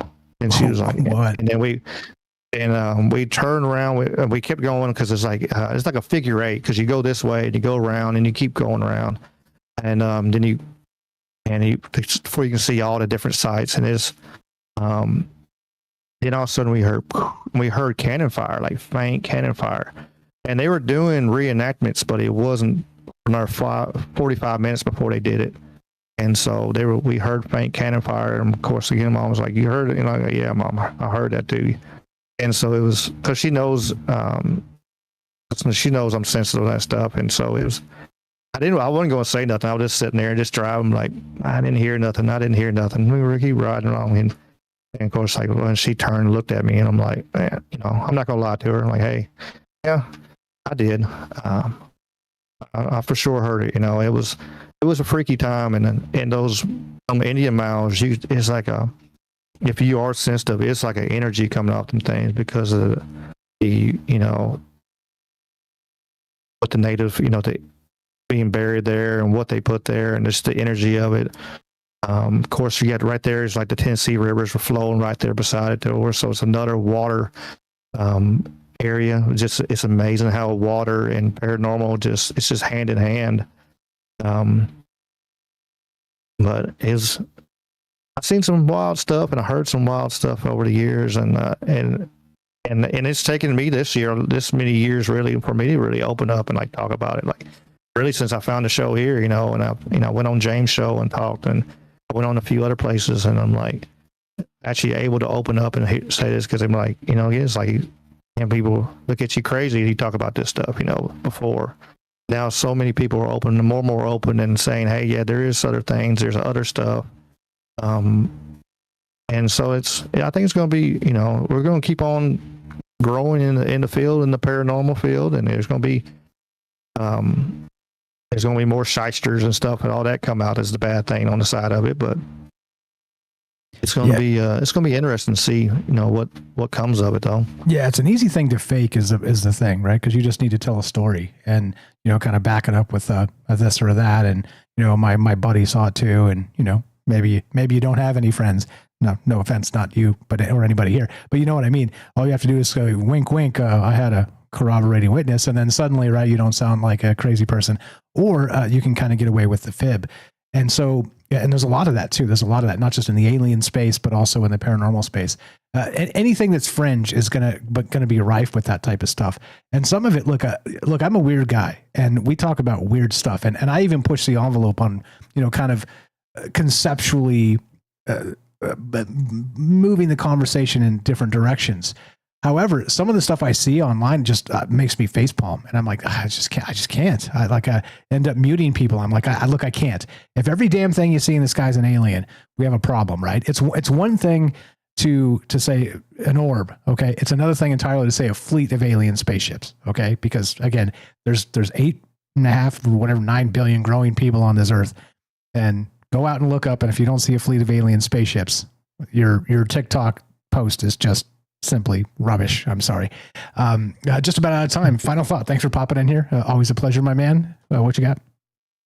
That's it. I figured I'd come in and talk about my house not being a new area. Hopefully this area is not where I'm at now, and no extra friends, freeloaders. But I put in a chat that's the Beacon TV is that new paranormal TV channel, I guess, or service. I guess service, you would say.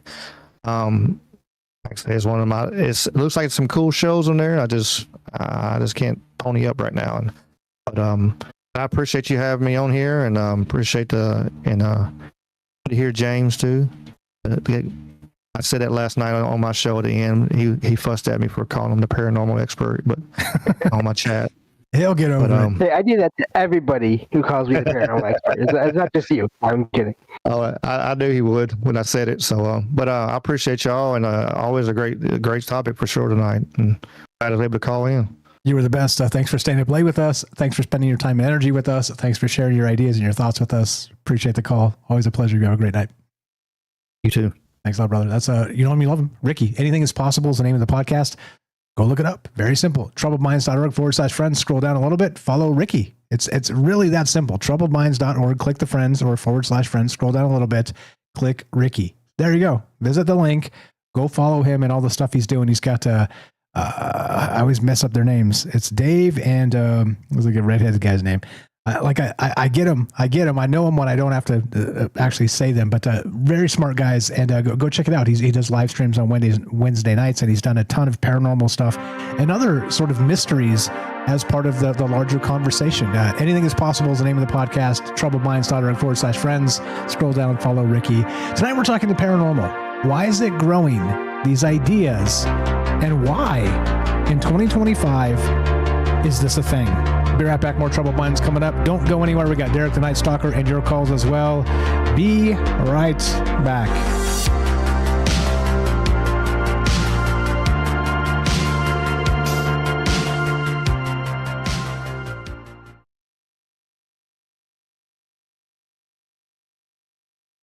Let's check the news. Researchers have discovered large, unusual geological formations beneath the North Sea, where younger, heavier sands sank into older, lighter layers, inverting the typical geological order. This stratigraphic inversion involves sinkites, sunken sand bodies, and floatites, raised ooze blocks formed by buoyancy-driven instability, likely triggered by ancient earthquakes. The discovery, based on 3D seismic data and well evidence, covers 19,000 square miles and has implications for carbon storage safety by highlighting unexpected fluid and sediment movement. Further research is needed to understand the frequency, scale, and triggers of this process, which adds a new category to geological mapping and warns against assumptions about sediment placement. Researchers have documented rare instances of juvenile fish in Florida and Tahiti using tube anemone or button polyp larvae for defense against predators. The fish, including filefish, driftfish, pomfrets, and horse-eye jacks, were observed either holding the larvae in their mouths or using them as a barrier. This behavior, published in the Journal of Fish Biology, potentially represents a new form of mutualistic symbiosis, where the fish gain protection and the anemones benefit from dispersion. The European Space Agency's Plato mission, designed to discover Earth-like exoplanets, has completed construction with the installation of its sun shield and solar panels. Engineers successfully mounted the combined module and tested the deployment of the solar panels, ensuring they provide the correct level of electricity. Plato now faces a series of tests to simulate the stresses of launch and the harsh environment of space before its planned launch in December 2026. Plato will use 26 cameras to study terrestrial exoplanets. Thanks for tuning in to the Troubled Minds Radio Network. Yes. What's up, guys? Got help? My AI news. That's Ilona Smits, by the way. That's the name I've decided who that individual is. And yeah, for better or for worse. What's up, Hirsch? I see you there. What's up to Robert? Thanks for the call. What's up, Dawn, Sweets, APOC, Daryl, Dragon Rose. What's up, Linda? That's Chef Pete. Thanks for the call. Chef Pete. We got Ricky. Thanks for the call as well. Gaston, Derek the Night Stalker coming up. Matt Sal and Shane. What is going on? The Blind Psychonaut. How are you? Lucid Dreaming with the Blind Psychonaut. Go check that out. Hope everybody's well. If I missed anybody in any of the places, just say hi. I'll say hi back. Thanks for hanging out and spending your time and energy with us. Gordo Talmud Terry, I see you there over on Rumble. Thanks for chiming in and being enthusiastic about the conversation. What's up, Margie? That's yeah, why? What's up, Robert? Everybody's over there. Thanks again for, like I said, being nice to each other. It means a lot to me that we can agree and disagree and still be friends. As in a hyper polarized space, we're supposed to not. We're supposed to want to kill each other, right? Remember, that's the going narrative. But we're proving it wrong. Let's see, who did I miss over on YouTube? What's up, Treeland? I see you there, Deborah. How you doing? What is going on? Yeah, I love Ricky's voice. Yeah, exactly. Got that Classic Southern drawl. Yeah, definitely. What's up? Yeah, Treeland says I saw that alien like fleet video. Exactly. DTM, I see there. If I missed anybody, just say hi. Here we go. Troubled Minds happening in 5 seconds. Derek the Night Stalker coming up, and your calls as well. Here we go.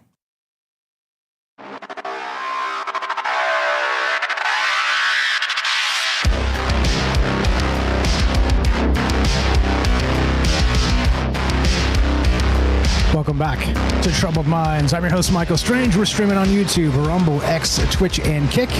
We're broadcasting live on the Troubled Minds Radio Network. That's KUAP Digital Broadcasting. And, of course, 88.4 FM, Auckland, New Zealand.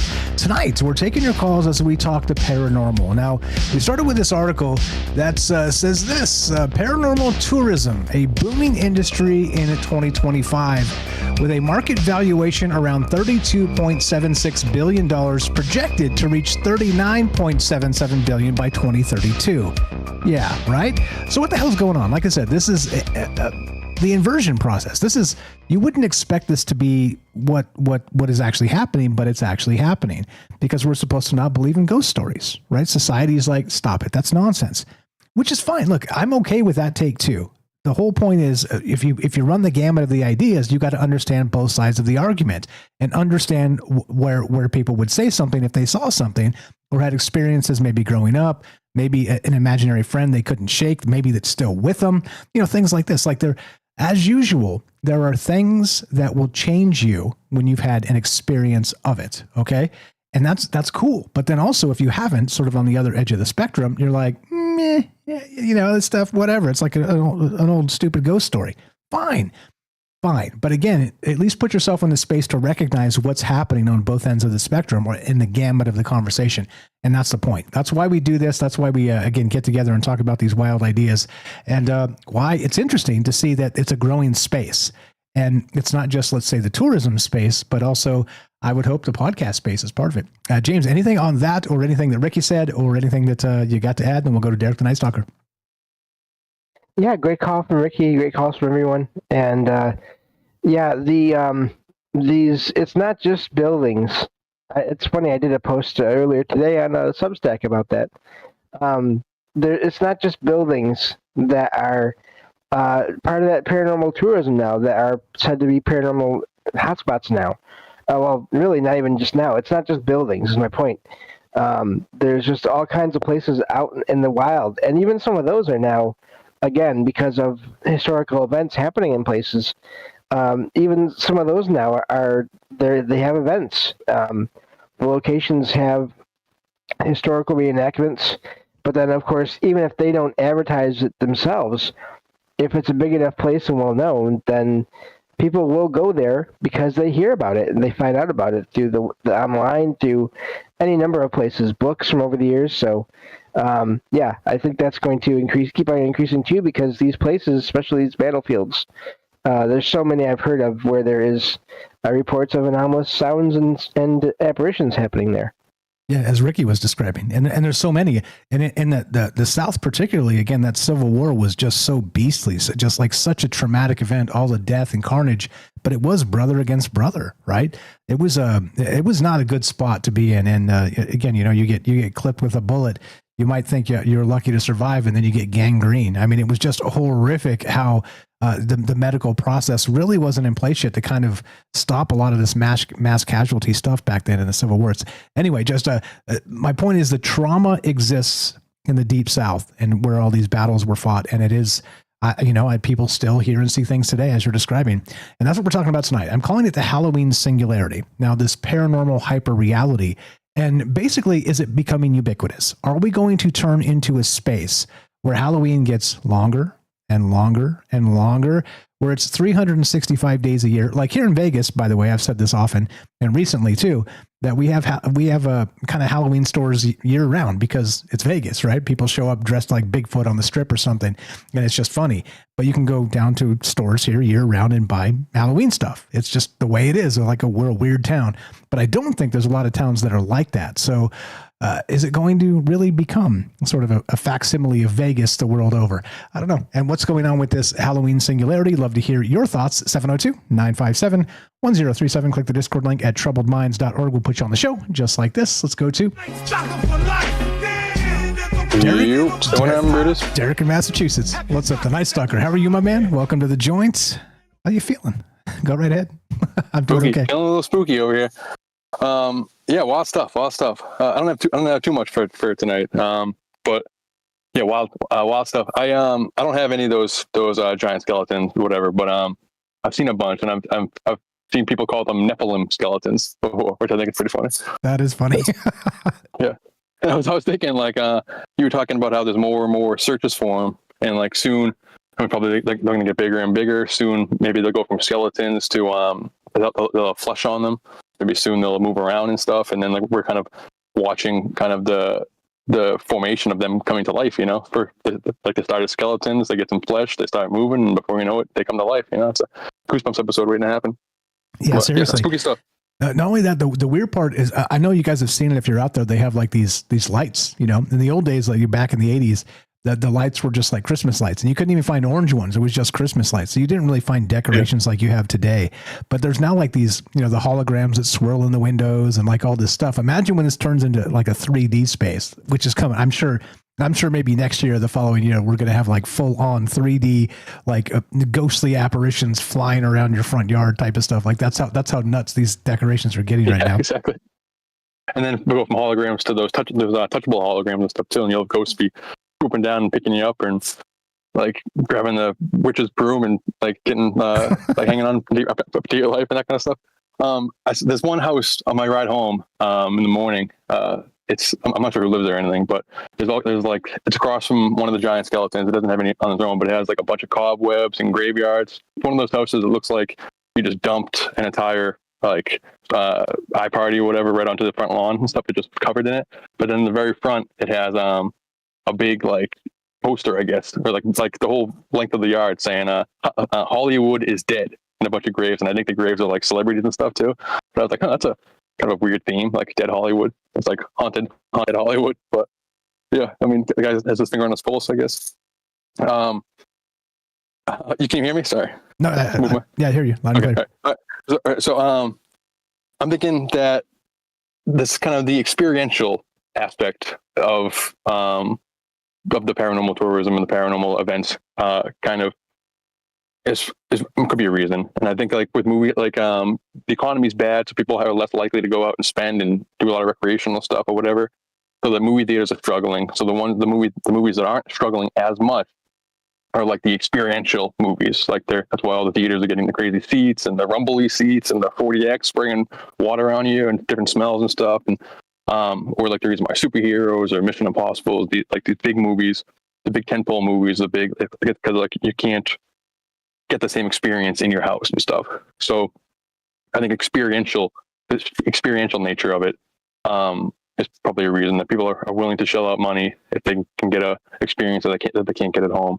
And to be scared is an experience that people seem to love. So like the economy's bad, but theme parks are not really struggling. Theme parks are kind of still going strong. Like people say Disney's struggling, but Disney's theme parks are really not struggling at all. Or like the cruise industry, people still go on cruises even though the economy's bad. That seems the thing that's kind of economy proof is experiential events, and something that you can't recreate on your own is to be haunted, to be scared, or that's the roller coaster thrill or whatever. Or a guarantee in Hollywood for movies is like make a horror movie. So if a person as a director is trying to bust into the industry, the first thing they do is make a horror movie because they're basically like foolproof. Like movie fans, like if you see like people are more likely to give a chance on a horror movie. They're more likely to like go on a suggested video or some like direct to Amazon horror movie or some kind of thing that they know is low budget, more so than any other genre.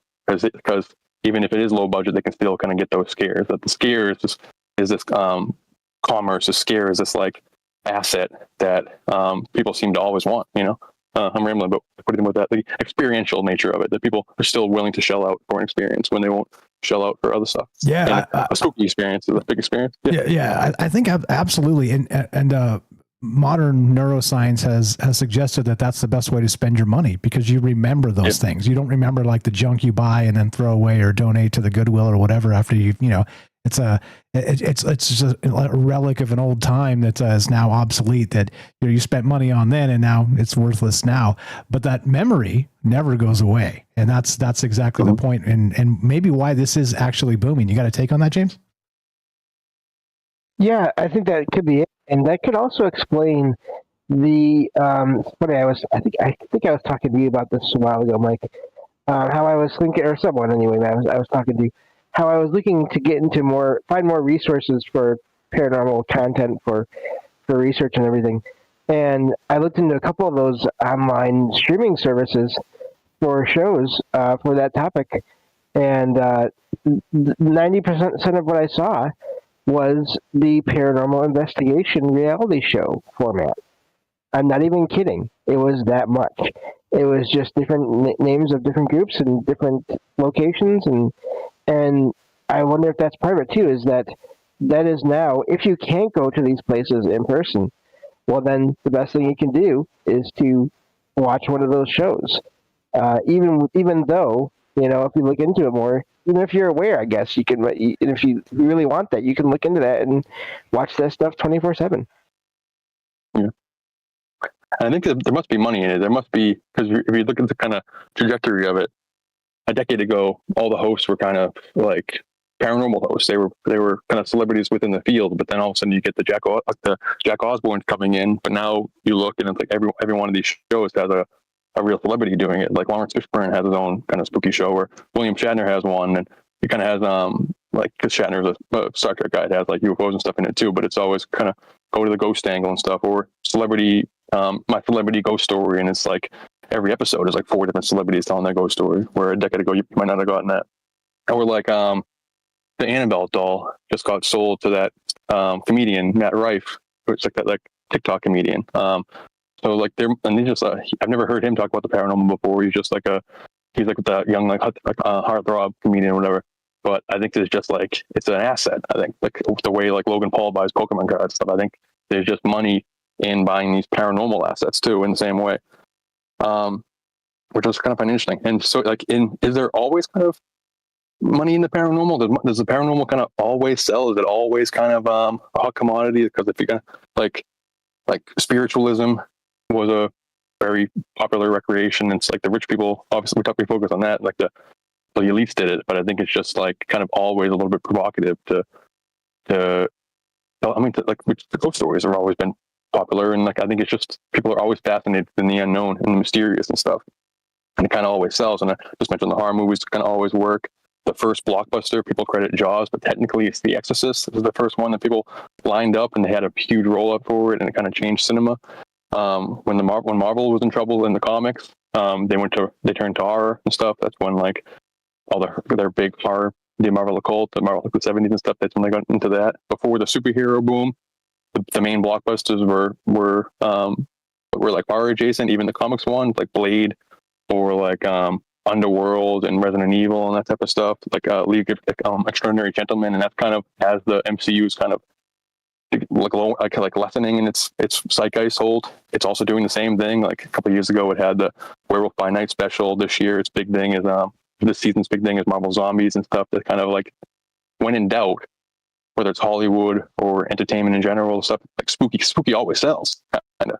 So like now, kind of this perfect storm where people don't have a lot of disposable income, but they still want to do stuff, and so the media is just leaning into the spooky, the experiential aspects leading into the spooky, and I think people just like spooky more. So I mentioned this before, but like the superhero thing is, I don't think it's dying per se, but it doesn't have its same hold on the collective. And a reason for that is that Gen Z considers superhero stuff to be like mid-millennial trash a little bit. It's their parents or their older brothers thing, and they're into spooky stuff. So the big example is like Stranger Things or Wednesday or whatever. But you can see it on like Tinder and stuff, like, or see it on social media that witchy is a personality trait, or just being spooky is just a thing to have. It's I don't know. People have embraced it as part of their personality. It's an identity, is what it's become. It's an identity thing. Yeah. Go ahead. I'm rambling. What do you think? No, you're right. And I think Stranger Things is a perfect example of that. I was reading some stuff on it, no spoilers. I don't know anything about it other than it was incredibly expensive. They spent was it $60 million an episode, 60 milli per episode or something, some absurd amount. I don't know what it is. I'll see if I can pull it up and get correctly to the actual amount, but it's an absurd amount. And so it's 8 episodes, I think, or 7 episodes, something like that. At 60 million a pop. So I mean, we're talking an hour and a half each episode. I think it's like an over an hour and a half per episode. Okay, so it's like a feature movie basically every damn episode or something. Yeah, it's so crazy. But it basically, so not only nostalgia, we've talked about this a lot in the past as well on the show. But in the sense of the paranormal directly, as Ricky was saying too, we had in the 80s, we had the Ghostbusters. As you said, prior to that in the 70s, late 70s, there was that The Exorcist. And so it sticks. I think it sticks because it is trauma, right? Like we've talked about trauma a lot. And it's so strange that we're so blessed, right? That we seek trauma. Yeah. It's such a strange thing, but here we are. Welcome to 2025. It's nuts. Yeah, I mean, with Stranger Things, it's like I talk about the monoculture, the water cooler stuff, or everyone watching the same thing, and the real official end is 2019. It's the same week Avengers Endgame, Game of Thrones ended. So that's really the end of it. But the last one of the last things that everyone kind of watches and everyone has to talk about is Stranger Things. So people are upset about their rollout for it, Netflix's rollout for it, because they're splitting it. They're trying to dominate Thanksgiving, Christmas, and New Year's because they know this is the one thing that everyone will watch. Netflix is known for their binge model. They just drop it all, whatever. But they can't. It's too precious. This is the precious commodity that everyone the Gen X has the nostalgia for it, of the 80s. But then millennials and Gen Z just like the I don't know, the spookiness of it, the strangeness of it. I don't know. And just I think that people like to just feel stuff, and I think people like to be able to have controlled trauma to an extent. And I think that people say the reason why it feels good to be inside when it's raining out is because somewhere deep ingrained in you is that that you could be outside in the rain, but just because you're inside, it has a safe feeling, and your body just releases these endorphins and stuff. And I think there's a similar thing where if you can control the scare, if you're in a controlled environment like a roller coaster or a horror movie, so you can kind of get that same adrenaline, get those same endorphins and stuff, but without the actual risk of death, then that's an enticing thing. I don't really like roller coasters, and I don't really like horror movies, but I like scary stories. I like to talk about them. I like to talk about Lovecraft. I don't necessarily like to watch Lovecraft as much because it's really gross and gory and stuff. I don't really necessarily like that. Tentacles pulling limbs out. Yeah, exactly. No thanks. I like to read it, but I don't like to see it per se. And the same way with spicy food, like spice and heat is having a huge moment. And there's somebody raised in New England and Boston by two super white Catholic parents who have very poor palates. Going to college was a shock. We talked about it a ton. It was a shock to me. I couldn't handle the spice. I'm a mild buffalo wing guy, to my chagrin, And I think the world just likes to have that. And to me, it's why do I want to have a food hurt me?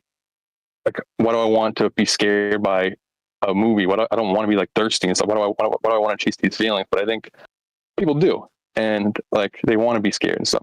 I got one more esoteric point to make. What do you think about that? Yeah. Regarding the hot stuff, so I grew up in California, and a quarter Mexican, and so I've never had look, I'm as white as anybody, right? The whitezican, as I've been called. But I mean, and like I said, if you see the rest of my family, they're all brown. They're all like darker skin, brown hair, brown eyes, and I'm the soap opera Mexican or whatever. No offense, I'm not trying to make fun here, but I grew up eating hot stuff. They joked that I was drinking refried beans out of a bottle when I was a year old or whatever. Yeah. With hot sauce. Yeah. So hot stuff really doesn't bother me at all. I can have up to the hottest stuff without, I'll sweat a little bit, my eyes water a little bit, and it doesn't bother me too much. But I don't know. It's such an interesting cultural aspect that you're describing there. So to me, it's like, yeah, you know, I mean, the hotter, the better, mostly until it hurts. And I don't want it to hurt, but it is an interesting aspect. Yeah, go ahead. Yeah, no, exactly. And I think that's like, I try to acquire taste for it, especially in college. I felt embarrassed that I couldn't. And like my mom is somebody that like, I can't even like, if she thinks that there's like black pepper on her food, like salt and pepper, she won't eat it because it's too spicy in her mind. Like some these are the people who raised me, so I didn't stand a chance. And my sister is the same way. She's like, yeah, my friends make fun of me and stuff. Didn't stand a chance. I mean, but like a chef, like a professional chef, will tell you usually that like spice brings out the flavor. The heat, like is important. Like the heat is to get the most out of the dish is to have the added impact of it and stuff. So I think there's just I don't know. I think to be scared, to be I don't know what that is, but I think there's an aspect to it. People want to feel, and they want to feel on their own terms, because we're constantly being we're at the whims of feelings that we don't necessarily want. So if you can control the fright, control the trauma, control the bad stuff, then it feels good to people, I think. But James, you talk about a lot how like there's paranormal touristy spots that are known for a certain type of ghost or whatever. Like let's say there's like a little boy ghost that has like a baseball hat and is known as like this person or whatever. Just like has a name assigned to it and stuff. And there's a whole story and mythology around it. And then come to find out, you do a little bit of research, that person never existed. Or if they did exist, they lived down the street and that wasn't even their house. There's a misunderstanding, but the mythology still built around this house and people still see paranormal events. Paranormal experiences and stuff. So I wonder if there's a monetization of these paranormal tourism and stuff. People are more incentivized to call different spots paranormal and stuff. Then I wonder if that will cause more places to become paranormal, because kind of that we're putting that on areas that might not necessarily even be paranormal. Like if some person is faking a paranormal spot in their yard, like if it catches on 15 years down the line, it actually will become a paranormal hotspot. Like could this cause more paranormal activity to happen because people are chasing it? You know, fake it till you manifest it type of deal. What do you think? Yeah, and there's reports of people in like poltergeist cases, other cases, where they say that there was paranormal activity in their home, and then later on they admit, well, no, I was faking that, but then real things started happening to them and to the people that went there to visit them and to see the things that were happening. So definitely, I think that's another aspect as well, for sure. Yeah, it's interesting. And I think just the reason why I like this stuff is because it's fascinating. I'm into, like, I think we're all into stories and interesting stories, and I'm into comics. We're into comics and stuff. And I've always said that this is like, I treat it like comics that could be true, or like interesting stuff that could be true. And there's like more stakes to it, there's added weight to it, because people believe it to be real. It could be real and stuff. I had my own experiences, but the fact that I don't know, when the economy is good, bed and breakfasts are popular. People just want to go out and do stuff. People don't want to stay home. People want to go out and socialize and everything. And I think when the economy is bad, people still want to do that, but you just need more incentives and stuff. And I think right now, spooky stuff is just popular, period.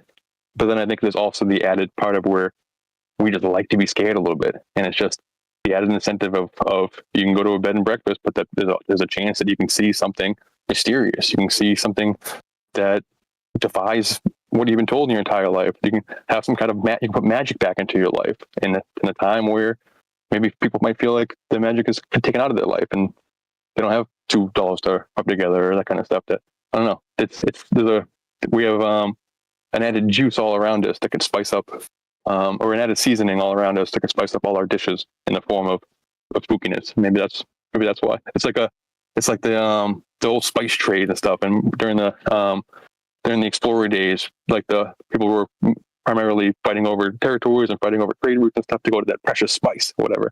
Maybe this current precious spice is the spookiness. You know, we have kind of a gold rush for the weird. Yeah. No, you're good for the loosh or whatever. Like we're being drawn to it. It is a weird thing how the economy is, you know, what it is, and the AI stuff. And I mean, there's just so much information coming through. We talk about doom scrolling all the time.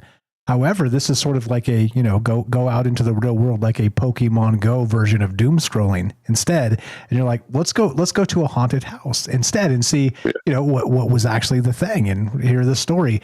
And don't forget too that, that the weirdo Brian Johnson guy on X, that's the guy that's trying to live forever with the blood boy, his son, and all the weird stuff he's doing.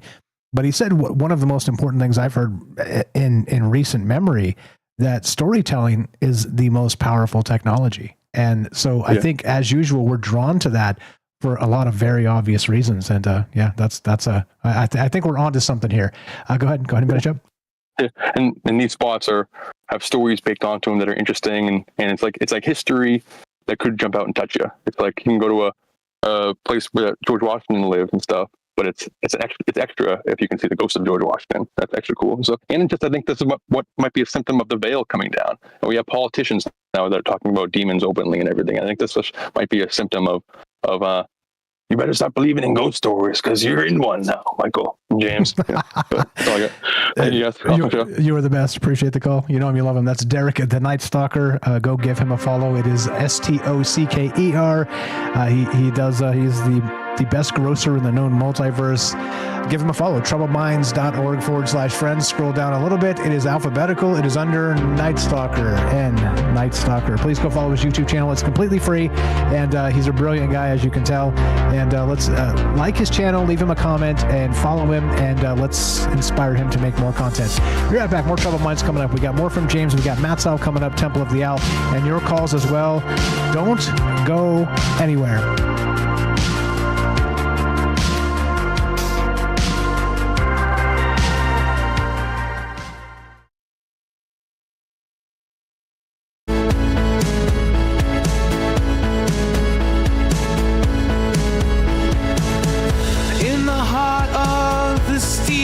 Jungle, machines hum, a digital rumble.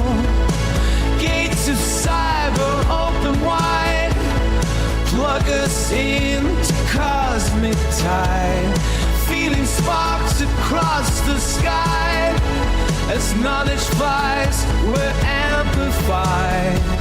Stargate, Stargate, Stargate. Open to the arcane fate.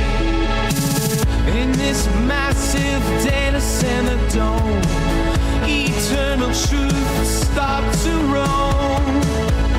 Circuits flicker with endless fire. Data streams that never tire.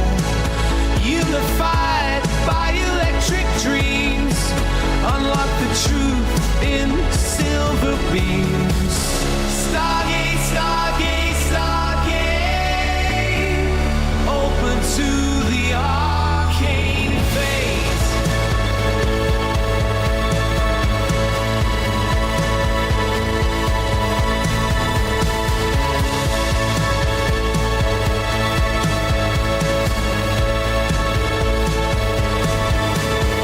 Synthesized what we seek and find. Infinite paths in the network mind. Answers buzz from star to core.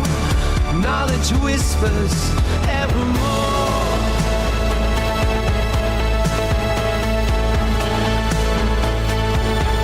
Stargate, Stargate, Stargate. Open to the arcane fate.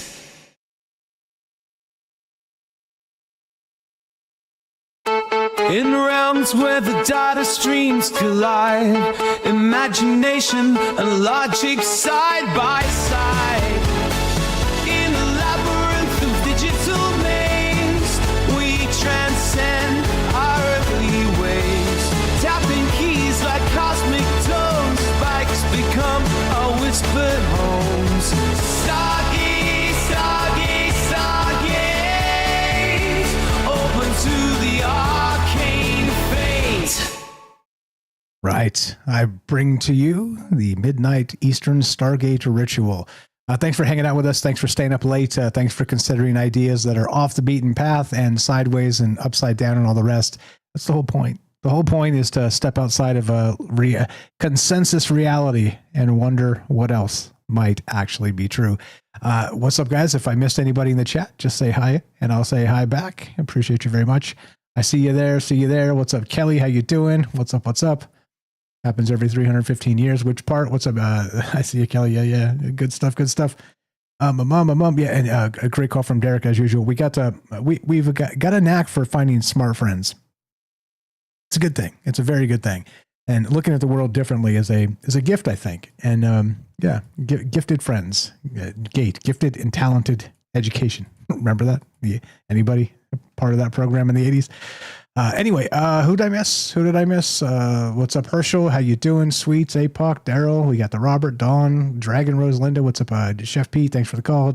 Matt Sal's coming up next. We got Gaston. What's up, Ricky? Thanks for the call. You guys are absolutely the best. Daryl, hope you're okay. The incident from yesterday. Thinking about you. Well, hope you're doing okay. had a near close call there. I don't know. What about the paranormal? Why is it booming? And why is the interest in it booming? And again, Netflix and Stranger Things is going to really be, kind of steal Q4 as far as interest and conversation, which is fascinating as hell, right? That's the whole point of this, which, welcome to it. Welcome to it. Why? Really, the question is why? Why are we drawn to the paranormal? Why is it booming? And, year over year growth, which a lot of industries can't even say, like they're declining, dying on the vine. Anyway, here we go. Troubled Minds happening right about meow.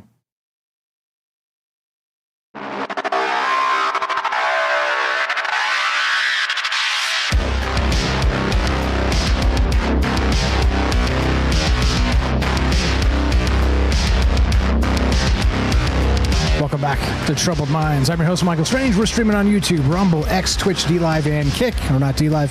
We're broadcasting live on the Troubled Minds Radio Network, KUAP Digital Broadcasting, and of course, 88.4 FM, Auckland, New Zealand. Tonight, we're taking your calls as we discuss the paranormal. We started with this article, Paranormal Tourism, a booming industry in 2025. Now, you do not have to be a believer in anything paranormal to have this conversation, which is literally what Troubled Minds has always been about.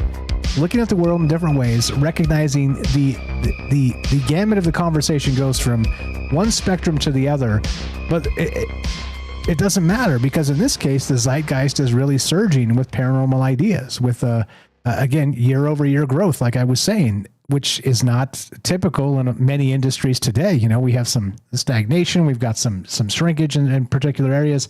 It's not the best, a changing time with AI. We are in a transitionary period, but it is interesting that this space is growing anyway. So what does it mean? What does it mean about the human psyche? What does it mean about the zeitgeist itself? And what does it mean about human ideas? That's what's on my mind tonight. And how do we answer this question? Love to hear your thoughts on this. 702-957-1037. Hang tight, Matt Saul, just a moment. Anything on that, James? And then we'll go to Temple of the Owl, Matthew in California. Yeah, great call from Derek. I did want to point out, and I mentioned it in the chat, that some bed and breakfast now, some B&Bs and hotels, they will actually have equipment for paranormal investigations, or even some larger places will have one or more resident sort of people that are there that are paranormal investigators on site to record the experiences and talk about them and give tours and things. And then the bed and breakfasts, like I said, they will have the equipment that you hear about and you see in the TV shows on site for their guests to use while they're staying overnight at the bed and breakfast to see if they can find anything. Now that's funny. And I'm not even joking with that. I've heard of this before. So multiple cases. That's funny. And the only reason I'm not shocked you know that is because you're the paranormal expert at Troubled Minds. It's amazing. It's amazing. And this is the type of thing that's happening, right? As Derek said, I think it's a sort of spice on the experience. And that was a great analogy and way to put that, is because, you can go see like a historical place. For instance, go to, downtown London and, maybe sort of experience the Jack the Ripper experience. But what if you also saw something? Right? You also saw something that was like, OMG, what was that? Right? And so suddenly it turns like an experience, a visit to a particular historical place, into something that it sticks. It's glue. It's the glue to the psyche of the human mind. And as usual too, by the way, the shamanic journey, we're always chasing it. We're always trying to find it, and it manifests in so many different ways. And that's exactly what Troubled Minds is all about. Not specifically that, but periphery that. Anyway, love to hear your thoughts. 702-957-1037. Click the Discord link at troubledminds.org. Kelly, I see you on the line. Hang tight, and you're probably not going to be able to hear the Discord, so listen on the... I'll fix that. I'm sorry I haven't. We're not going to talk to Kelly right now. We'll talk to him momentarily. We're going to talk to Matthew in California. Temple of the Owl, Matt's what's up, brother? You're on Troubled Minds. Thanks for being patient. How are you, sir? Go right ahead. Hey, Mike. Good show, guys. Thank you very much. Appreciate you. What's on your mind? Yeah, I actually called. I'm into going to these haunted locations and going to these, even the attractions. I like to be scared, and I like that high of being scared. So I'd like to go these places. So you guys kind of know where I've been. I've been to some of the haunted locations here in California. But if you guys have any questions, you can ask me to save up. But I actually called. I have a take and a story. But my take on something that James said, and I think he's on fire. I think, he said there's people out there that have never had a paranormal experience, but they had a friend or someone they know that had one, and they're kind of searching for it. They're kind of looking for it. So they're looking for it wherever it is. And then there's people out there like me, for example, that I had a paranormal experience as a kid, and ever since then I've been questioning it. I've been wondering about it, and I kind of like push the boundaries. I'm trying to push it, to find it, to have another experience, to document it, to experience it again. It's almost like, I don't want to say chasing a high, but it's like chasing that experience again so that I can confirm it for myself. And so there's, people out there that want these kind of things, and that fear kind of pushes the boundaries and things of different places that you can go or attractions that you can get scared. I think that's what's going on in society today. Yeah, I'm not sure. I mean, chasing the high is kind of a negative connotation. I think it's more like a validation of the experience you had, right? You're like, okay, so that happened once, so it's clearly a thing in the human paradigm. So what does it look like now? Like, has it changed for me? Has it changed for the world? Like, what's the relationship between me and the energy around me? I've changed, so has it as well. I think it's a very complicated thing with a ton of parameters that are mostly immeasurable. But that becomes the basis of this, and why, again, chasing mystery in that regard is really kind of like that. The tickle to the brain, right? It's what brings me back to do this show over and over and over again, because there's so many sort of just angles and things that people don't talk about. And I'm like, hey, look, hey, listen to us. Like, what is going on here? There's a ton of stuff, and it's pervasive and throughout society. If you're watching for the symbolism and all the things, like we talk about the 13th floor and elevators, it doesn't exist. It's not. They peeled it out because it's bad luck. So what the hell does that mean, right? I mean, really, we live in a superstitious society that's expecting the bad things to happen on the 13th floor. I mean, and this is why this type of stuff is like, okay, so this is baked into us. We know about these things. We consider these things, and many of us have seen some things that make us wonder about the larger context of this. And that's why we're here, brother. You're as you know, you're definitely in the right spot. What else you got? Go ahead. My story, I like to tell the story about, you have these haunted tours you can go on. And one of the best stories I have is one of the ones I went on in 2020. I was living in Portland. And so there's this thing about when I lived there, every weekend we would go out, we'd go exploring, looking for something to do. And there was never any parking spots, or there's all kinds of weird things, or you gotta pay for parking. There's no parking. So I drive around. And one day I found this parking lot, a completely empty parking lot, no one around. It was free to park. Okay, so I parked there. And we went around exploring, and we explored. And every time we went out for the weekend, we would go out and we couldn't find a parking spot. We'd always end up at this same parking spot to walk around and go downtown. And in that year, when me and my wife, it was for our anniversary, we went on a haunted tour of Portland, Oregon. And so it was me and my wife and the tour guide. We went on the tour, and I went to that same parking lot, the empty parking lot, and I parked and walked to meet the tour guide. And we went on this tour, a tour of haunted Portland, Oregon. Got to learn all the stories, the history about, the underground tunnels and hotels, all the crazy things that happen there, and hear the stories. And it was a great tour, lots of history, it's an old town and lots of things that happen there. Great tour. And so we go around and we walk around and we come back to where my car is parked at the parking lot. And I think, it's over, it's done. And the tour guy, I go thank her, thank you, this is a great tour, thank you, here's our car. And she goes, and this saved the best for last. This is the most haunted location in Portland, Oregon, where at this parking lot there was a hotel during Prohibition, and we caught fire. Prohibition, the bar is downstairs, so it caught on fire. A lot of people died in the fire, and it ended up being this parking lot. People wouldn't go to this parking lot because they would see apparitions. They would see even skinwalkers there. They would, the people that went to this parking lot would have experiences. And I thought it's silly, right? Like that's where I would always go. I was going to go back to. And that was your spot. That's the spot that nobody parked. Yeah, the spot that nobody else parked. No, stop it.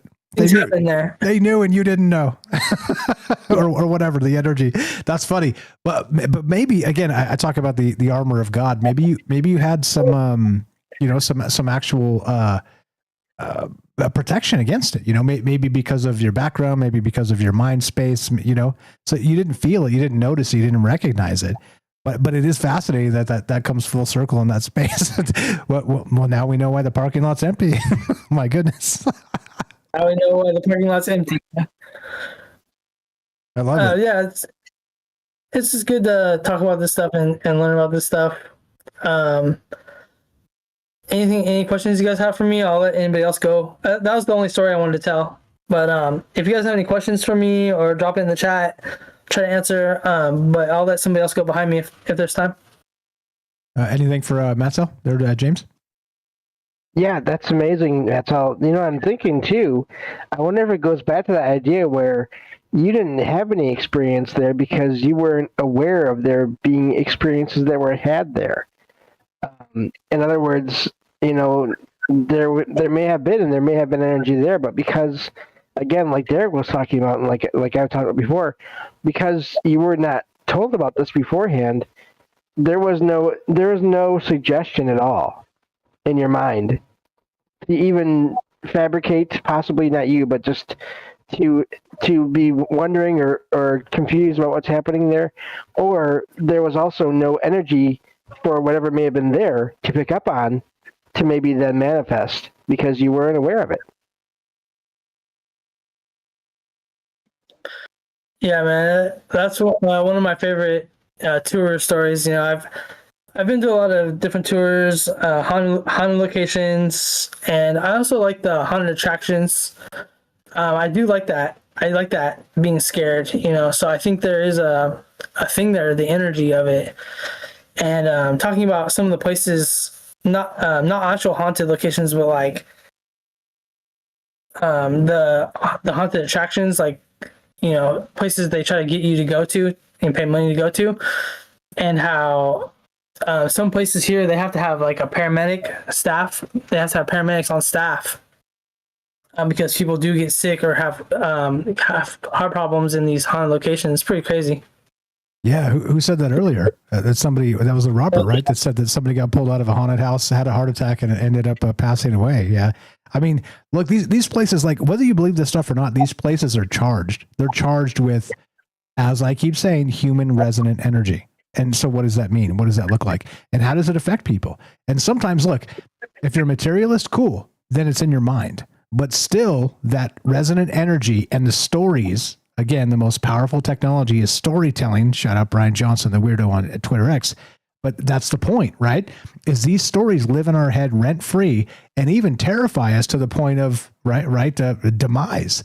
And so it's an interesting space. The whole thing is wild and incredible. And that's why, again, it brings me back every night, because I think there's so much more here that needs to be talked about. What else you got, my man?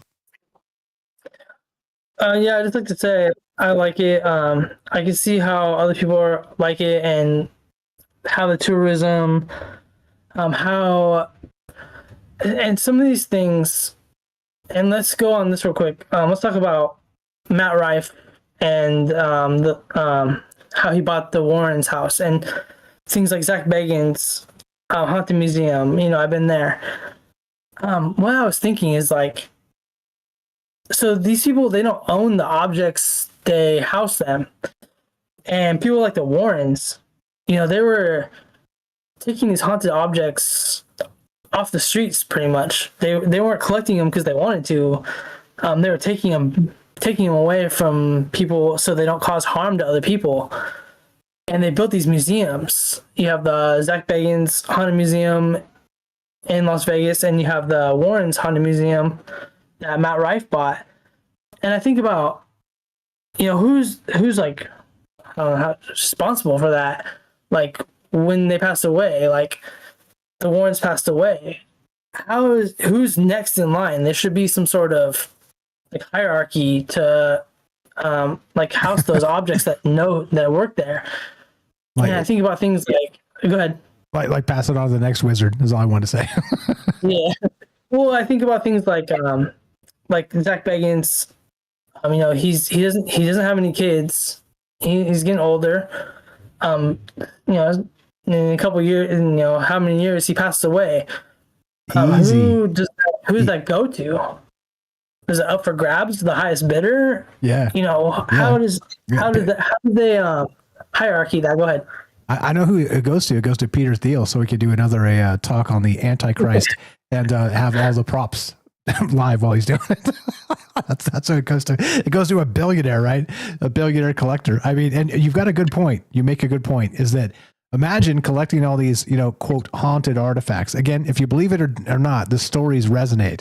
And if it just goes to the highest bidder, how responsible are they as shepherds of these stories? It's a fascinating thing to think about. Yeah, I believe that place was haunted before he bought the artifacts there. It's the same thing as I was talking earlier about the Winchester Mystery House, and that, you know, that's obviously haunted, but they have a haunted attraction like pay money and go through the haunted house at the Winchester Mystery House, but it's a haunted attraction inside a haunted house. Does that add to the, you know, does that make it worse? Is that adding to the already hauntings there? Like, we're adding that energy to it. You follow me? Yeah, and I don't know. I don't know the answer, but I do follow your line of logic there, because who really knows? Like I said, so strip the paranormal away from it entirely, and then say the story is what resonates. So who is the shepherd of the story, and how does it affect humanity going forward? This whole thing is, again, massively ambiguous. And that's why, like I said, it's so fascinating to look at these from different angles, because regarding, you know, experiencers aside, you know, historical ghost stories or whatever aside, all that stuff, throw it out. And there's still a ton of meat on the bone to kind of dissect and discuss, which is the most fascinating part about this. That's why I love being here, and I love talking to you guys. Yeah, and then one last one I thought about was, you know, Matt Rife, when he bought that Annabelle, the Conjuring house, and they're doing paranormal investigations there, and it's like, you guys want, what's going on? You guys want to, I don't know. It feels like doing paranormal investigations in a place that's already haunted is like you're adding to it, and we're not really helping anything. We're just making more energy for it to feed off of.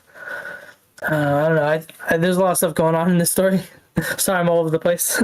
That's okay. If you've ever listened to me, I'm all over the place. And that's the point. So the different ideas converge and in the space. That's why we host a space. And you're the best. Appreciate you. What else you got? If you got anything else, we got about 5 minutes left. If you can finish it up, go ahead. If not, I got Kelly on the line. I want to start with him and then have him go after the break. He's been waiting a minute too. You decide. Oh, I'm sorry. I do have one more thing that I want to say here, and we're talking about haunted houses, haunted locations. This is news to me. I didn't know if you guys knew about this. Have you guys ever heard the haunted location, Bobby Mackey's Music World? Not me. James? I have. Yes. Yeah. Of course. This might be news to you, James. A couple months ago, Bobby Mackey's Music World was torn down, and they're They're gonna rebuild it, but it was torn down. So whole nother Troubled Minds episode there. Just talk about kinds of things that happened. Just some news for you guys. They're gonna tear it down and build it as like a 12-foot tall plastic skeleton. the real haunting versus the fake haunting. Here we are. Welcome to 2025. You're the best, Matt. Thank you. Where do you guys store those big skeletons? I don't know. I guess you got to lay them down and put them in the garage or something. I have no idea. I don't have one. Thanks, Mike. Thanks, Mike. Good show. Have a great night. Matt's all, me, love him. Temple of the Owl is the name of the podcast. And please give him a follow. troubledminds.org/friends. It says Matt's Owl. Scroll down and affectionately we call him Matt's Owl. It's Matthew in California. But also, by the way, templeoftheowl.com. Very simple. Go check that out. He's got an amazing podcast and always doing wild stuff. And appreciate you very much. Thanks for the call. 702-957-1037. Hang tight, James. We'll get back to you. Sorry, Kelly. You waited a minute. You're on the thing. You got about 4.5 minutes, and then we'll go after the break as well if you got more. Welcome to the joint. Thanks for being patient. How are you, sir? Go right ahead.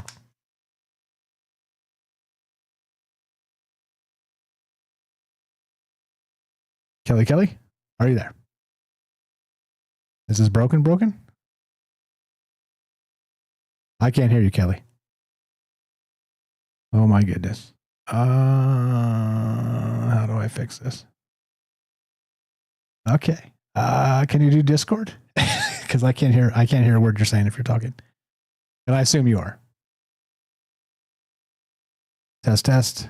Yeah, we're gonna have to maybe sunset the phone line here. That's crappy. I'm sorry about that. My big time apologies. You want to jump on the Discord? There we go.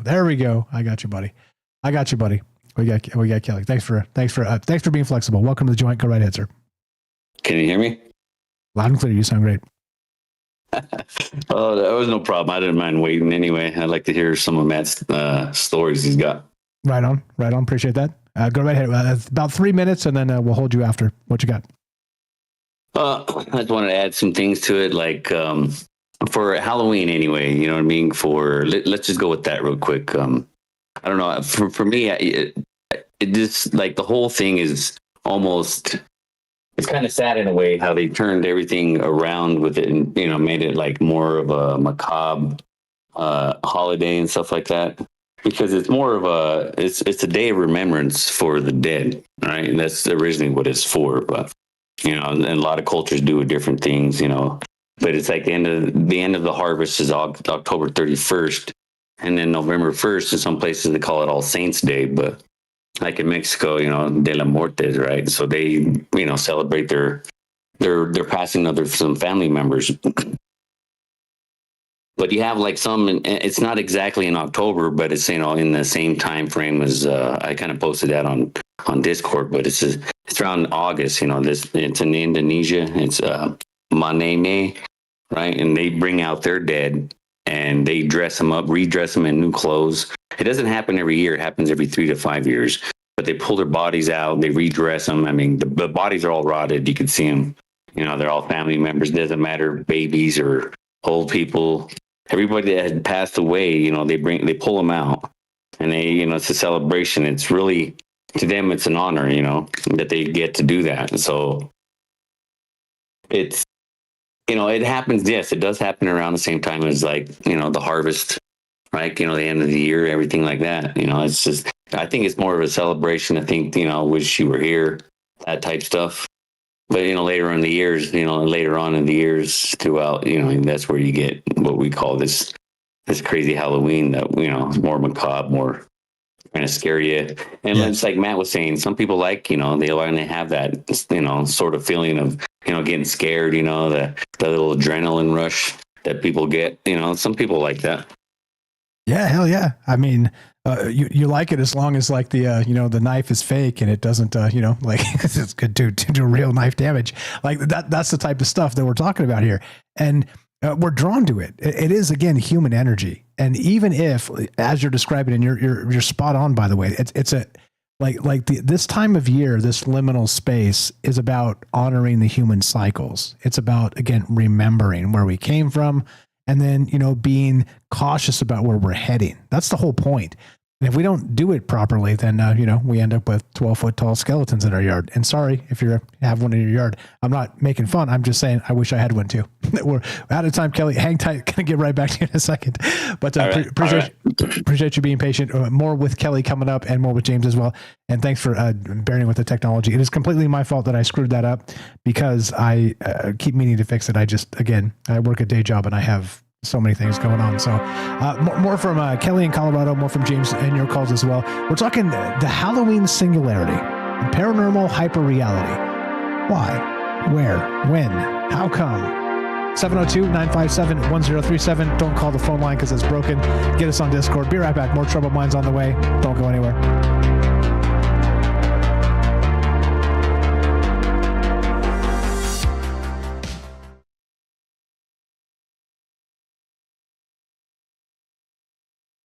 What are we doing? The news, right? Yeah, the news. All right, let's do the news. Here we go.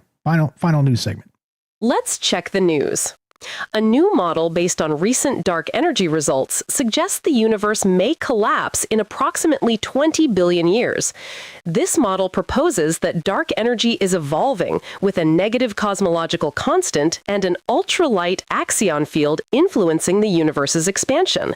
Initially, the axion field pushes the universe outward, but in about 11 billion years, the negative cosmological constant will dominate, causing the expansion to halt and reverse, leading to a big crunch in roughly 8 billion years. This scenario is contingent on validating recent findings about dark energy's evolution and understanding its true nature, which may or may not involve axions. A study of GRACE satellite data from 2003 to 2015 revealed a large gravity anomaly in the eastern Atlantic Ocean between 2006 and 2008, peaking in January 2007. The anomaly, coinciding with a geomagnetic jerk, stretched 4,350 miles north-south. Researchers suggest the signal originated from mass redistributions due to a phase transformation in the Earth's lower mantle, specifically a perovskite to post-perovskite change in magnesium silicate.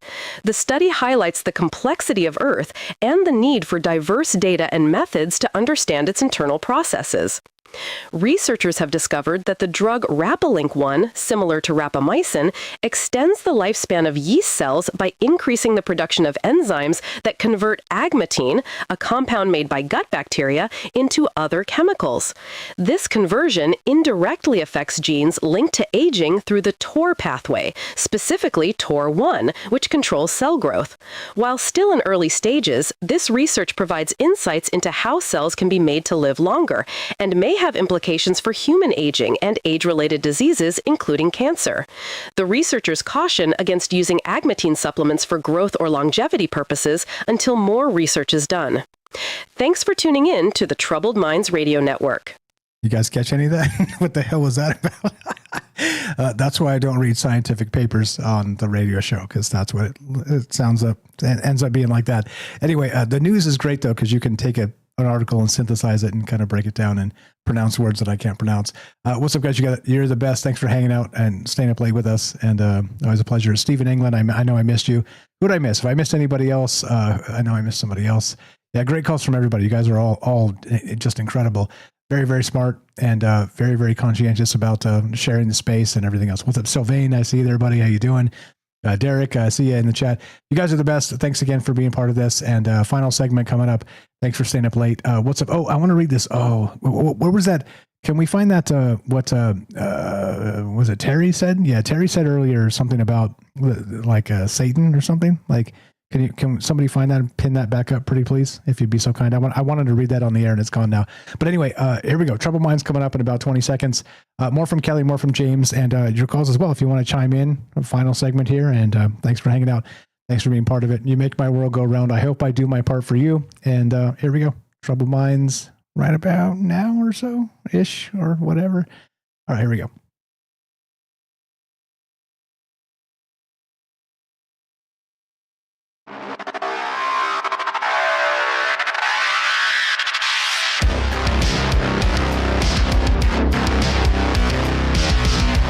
Welcome back to Troubled Minds, yada yada, all the places, all the things, troubledminds.org. Come help our friends, come hang out with us, and talk about Wild Ideas by Dark of Night. Tonight we're talking, I'm calling this the Halloween Singularity, Paranormal Hyperreality. What the hell does that mean? I don't know, you tell me. Is it possible that Halloween is actually sort of flexing and becoming not just sort of the liminal space of the fourth quarter or the space moving into it, but maybe it's a larger aspect of everything. Maybe it's encapsulating all of the things that we're always dealing with. And I'll play this before we end, but I've got that Terrence McKenna quote where he says things are going to get weirder and weirder and weirder until pretty soon we have to start talking about it. And we've been so far ahead of that game on Troubled Minds because we recognized it early on. But things are getting weirder and weirder and weirder. Welcome to it. What do you know about the Halloween Singularity? Hang tight, James. Back to Kelly. Thanks for being patient, my man. We were talking about hauntings. We were talking about all kinds of things. Welcome back to the thing. Kelly in Colorado. Unmute and you're on Troubled Minds. Thanks for being patient, my man. Thanks for allowing me to show up here, man. I forgot to tell you everybody's. I like everybody's thoughts on tonight's subject, so I forgot to say that everybody earlier, way before me, I've been listening, but I just hadn't been typing anything over really much in Discord. But yeah, man, let's touch base on some of what I kind of have some theories on, like the paranormal and stuff like that. We talked about this sometimes, back throughout the years around the same time of the Hallowed Eve or just around the same time. So I don't know. I kind of think like, you have different stories of people like, they have paranormal events that happen within their life. I've had, myself too. I've seen some weird stuff. I've talked about this, about in different shows, but my thing is, I kind of look at it, and the more I look at it, and I keep coming back, not all the time, but I'm always in different rabbit holes all the time anyway. But it's always there, the whole thing about the human spirit or whatever you want to call it, your life cycle, your energy, because you can't really, there's no producing energy. Energy is energy. What it is out there. It only can just transform. But if you're looking at it that way with death, right? And for me, like, people say that there's a lot of, that there's places that are haunted, right? Well, if that's the case, sometimes I think maybe it's haunted sometimes in some places is because maybe what we call a soul, whatever, got either trapped in that area, in that what happened to them in that specific time frame, or something violent, where they get somehow attached somehow to that area. Or because, if you really look at it, right, if you go back through time, you would have massive land areas everything would be, one big, place where everybody would see ghosts. Everything would be haunted. You know what I'm saying? So to look at it in a, you got to look at it. I'm trying to look at it in a different perspective as like maybe they're trapped, right, in graveyards. So, I follow some of these guys that have like those little machines that they have, right? And they walk around and they pick up voices, that supposed to be people that are that are dead there. And what if that these graveyards are keeping these people there? Not everybody goes to the light, you know what I mean? So it's not that they're going to be, reincarnated or, recycled back to this planet here. But maybe they're just stuck here, somehow, attached to their body, through DNA. Because we know that DNA holds a lot of information, and all we are is like an electrical vibrating light beam, energy frequency, right? So if you're thinking is that somehow they're being stuck here, like, they always talk about this, so you talk, if you hear anybody that do this out of body experience, they say that they're connected to like a silver cord or something. Maybe that didn't sever when they died and they're still stuck there. So these mass graveyard areas, burial places, maybe the reason why they're there is that, it's almost like a battery pack if you really think about it. All their energy is just packed up in those places like that. Yeah. And that could affect a lot of different things. Go ahead. Yeah, just real quick, and the trauma aspect of those battlefields and all the rest of it. I mean, one of the most powerful aspects of humanity is that fear, like that fear mechanism of what happens when we die. And, if you're, I don't know, like to get morbid for a second, if you're the cow standing on the conveyor belt that goes through and gets, killed in the slaughterhouse, like you see your buddies getting wrecked before you, like that fear is real, real. And so imagine, bullets flying around your head and stuff like that. Maybe you don't have to. I mean, I know you're in the service, so I don't want to sort of invoke that and make you explain or anything or tell us any details. I'm just saying that like that fear in and of itself is one of the most powerful human emotions we can have. And so locked into those battlefields, those spaces of people dying and people fighting for their lives and fighting for ideologies and fighting for freedom or whatever it is it's an interesting thing. And, that human resonant energy is a term I always use. I think it certainly plays. Yeah. I mean, you really think about it sometimes. And, that's how I kind of just ponder looking at it, stuff like that. You know what I mean? It's just a different theory. You know what I mean? It's just because, again, if you say that the place is haunted, it's either that or there was an area of this, that people find, could be in the forest or anywhere else, hidden places that were, people were doing rites, where they were doing some magic or some kind of spells or using something, the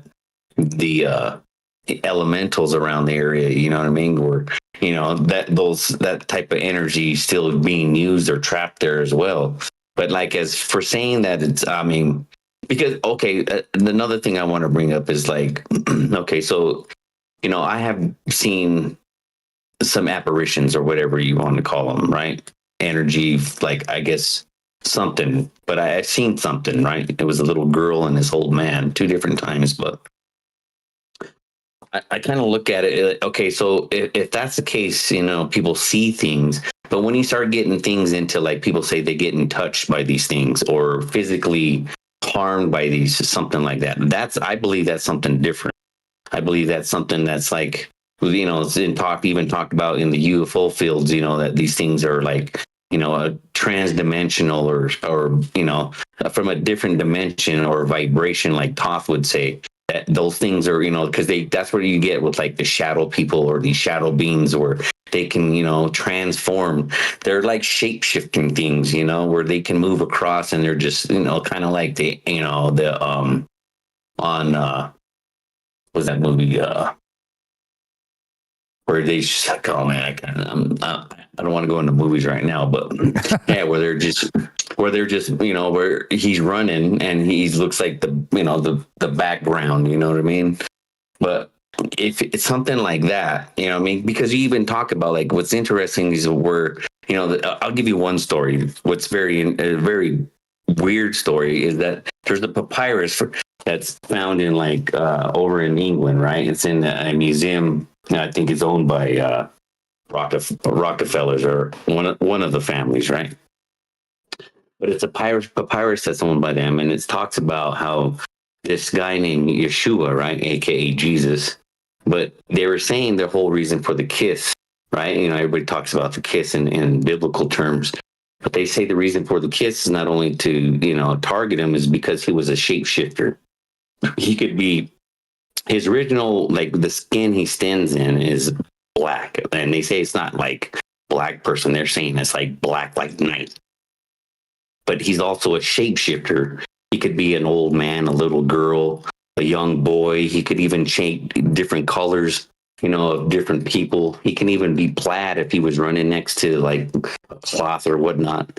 You hear stories about something like that, and that's their whole reason for the kiss, not just to identify him. Yeah, what would be the whole reason? Like what in the crowd? There's a whole reason for that, and it's a papyrus that just sits in the museum over there. I mean, it's pretty interesting. You see it. I seen it like on a post on ancient. It's called like ancient mysteries or something like that. But so I had to deep down in that rabbit hole and check that one out too, which is pretty interesting. If you look at it in that perspective, right? So what are these things that we're talking about? Are they, some people would say demons from, or like you even, it's not only biblical, but you even look at like ancient writings where they talk about a lot of these things that are, I'm pretty sure people are just going by the stories that have been passed down through generations, but they don't believe any of the other stuff. In some cultures they still do, because they deal with these things that we think that's, that go bump in the night. You know what I mean? In some of these jungles, different places on Earth, they still hold that. Absolutely. Real quick. So let me read, it's like 5 lines. It's super short, but shout out Terry over there on Rumble, which fits exactly with what you're saying. He said this a ways up, and I thank you to Gordo for repinning it on Rumble, but he said this: sadly, I think one of the reasons that the paranormal and shock horror are becoming increasingly popular is because the satanic elite want it just that way. It's guiding people towards their BS. And so, maybe like we're being manipulated so many ways that quantifying all the ways we're being manipulated is the biggest psyop of all time. And I know I keep using that vernacular, but we're stuck in it in all the rest of that. But back to you. So you brought that up, and I wanted to read that comment, but demons, right? Maybe not. As usual, look, I don't know how to define these things, but I do know that we're being influenced by a bunch of things that aren't the best for us. I think I can certainly stand by that. Yeah, to actually add to that, right? It's kind of weird because, like, if you really think about it, right? Like I was saying, like graveyards, they're like a power pack. You know what I mean? It's a soul's trapped, pure energy, right? It's just trapped there somehow. That's why they're, this people walk around with these little radios, and they can hear all these people. It actually was another one. Some guy was saying that he was going in there, and it picks up binary code, and that's how they were like communicating through like binary code. It was weird. I seen that one too. But to add what he was saying, it's kind of weird because it's, not to go off track, but like it's true because, Jeffrey Epstein, right? And you go into like, what's going on in the people who he was working for, which, the guys with the little hats, but and not to go like, I'm not being all right. So that way, right. But what it's interesting is they found like a lot of the stuff they were finding in him when he was like supposedly a teacher, whatever. Right. They have a lot of how would I put it? They had the stuff they were finding was like, they were using high mathematics, right? A lot of stuff that was like that. A lot of mathematicians kind of say that, like some of the weird shapes, right? That they don't believe that they're, part of the equation of what's, our life, like our physical realm, right? But it's something else.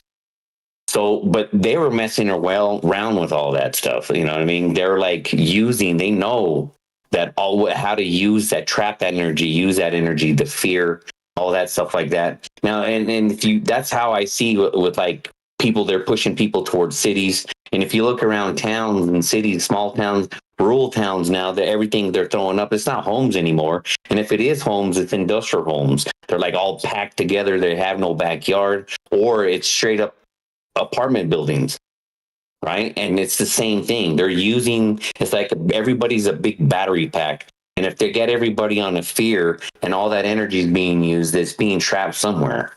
Right. And you got to, it just makes sense. Everybody's got that vibration. And if you're going, they want you to, it's like, all these horror movies that people that are into now, they're just kind of making it mainstream now.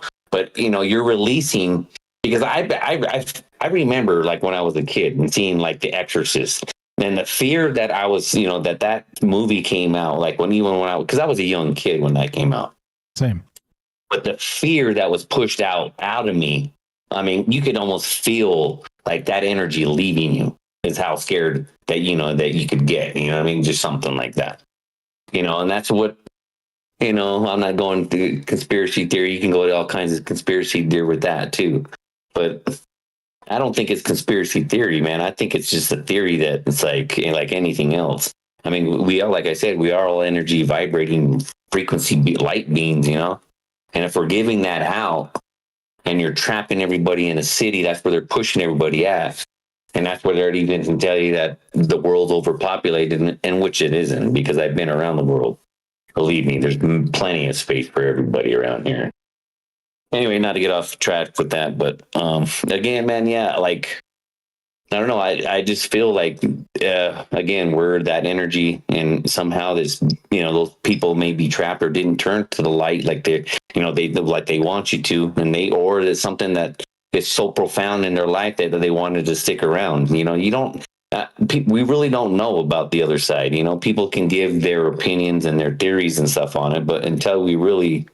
You know what I mean? I don't know how else you would track that. I mean, I'm pretty sure science has been trying to do that with the mind forever now, but it's basically the entire point of science is to find out what's beyond the veil. I mean, I say that kind of flippantly, but it's also very true. Like I could, don't make me write a whole thing about it, because I will. I think it's very obvious. It's one of the most basic human tenets of who we are, where we came from, and where we go, and we're done. And certainly it's one of the biggest mysteries science has been chasing forever, for as long as science has been a thing. I think that's absolutely true. Yeah. Yeah, man. Well, that's all I got for tonight. I just wanted to add some stuff with that. I mean, good calls with everybody. And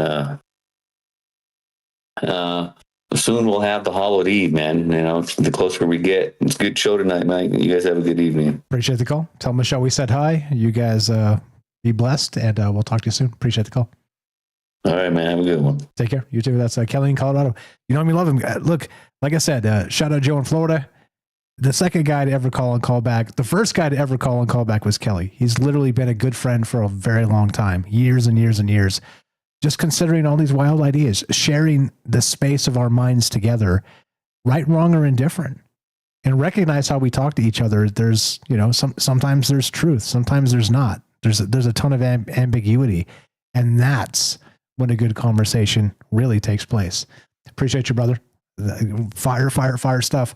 Where does it go after this? To James. Thanks for being patient, my man. You've been very, very patient for our guests here.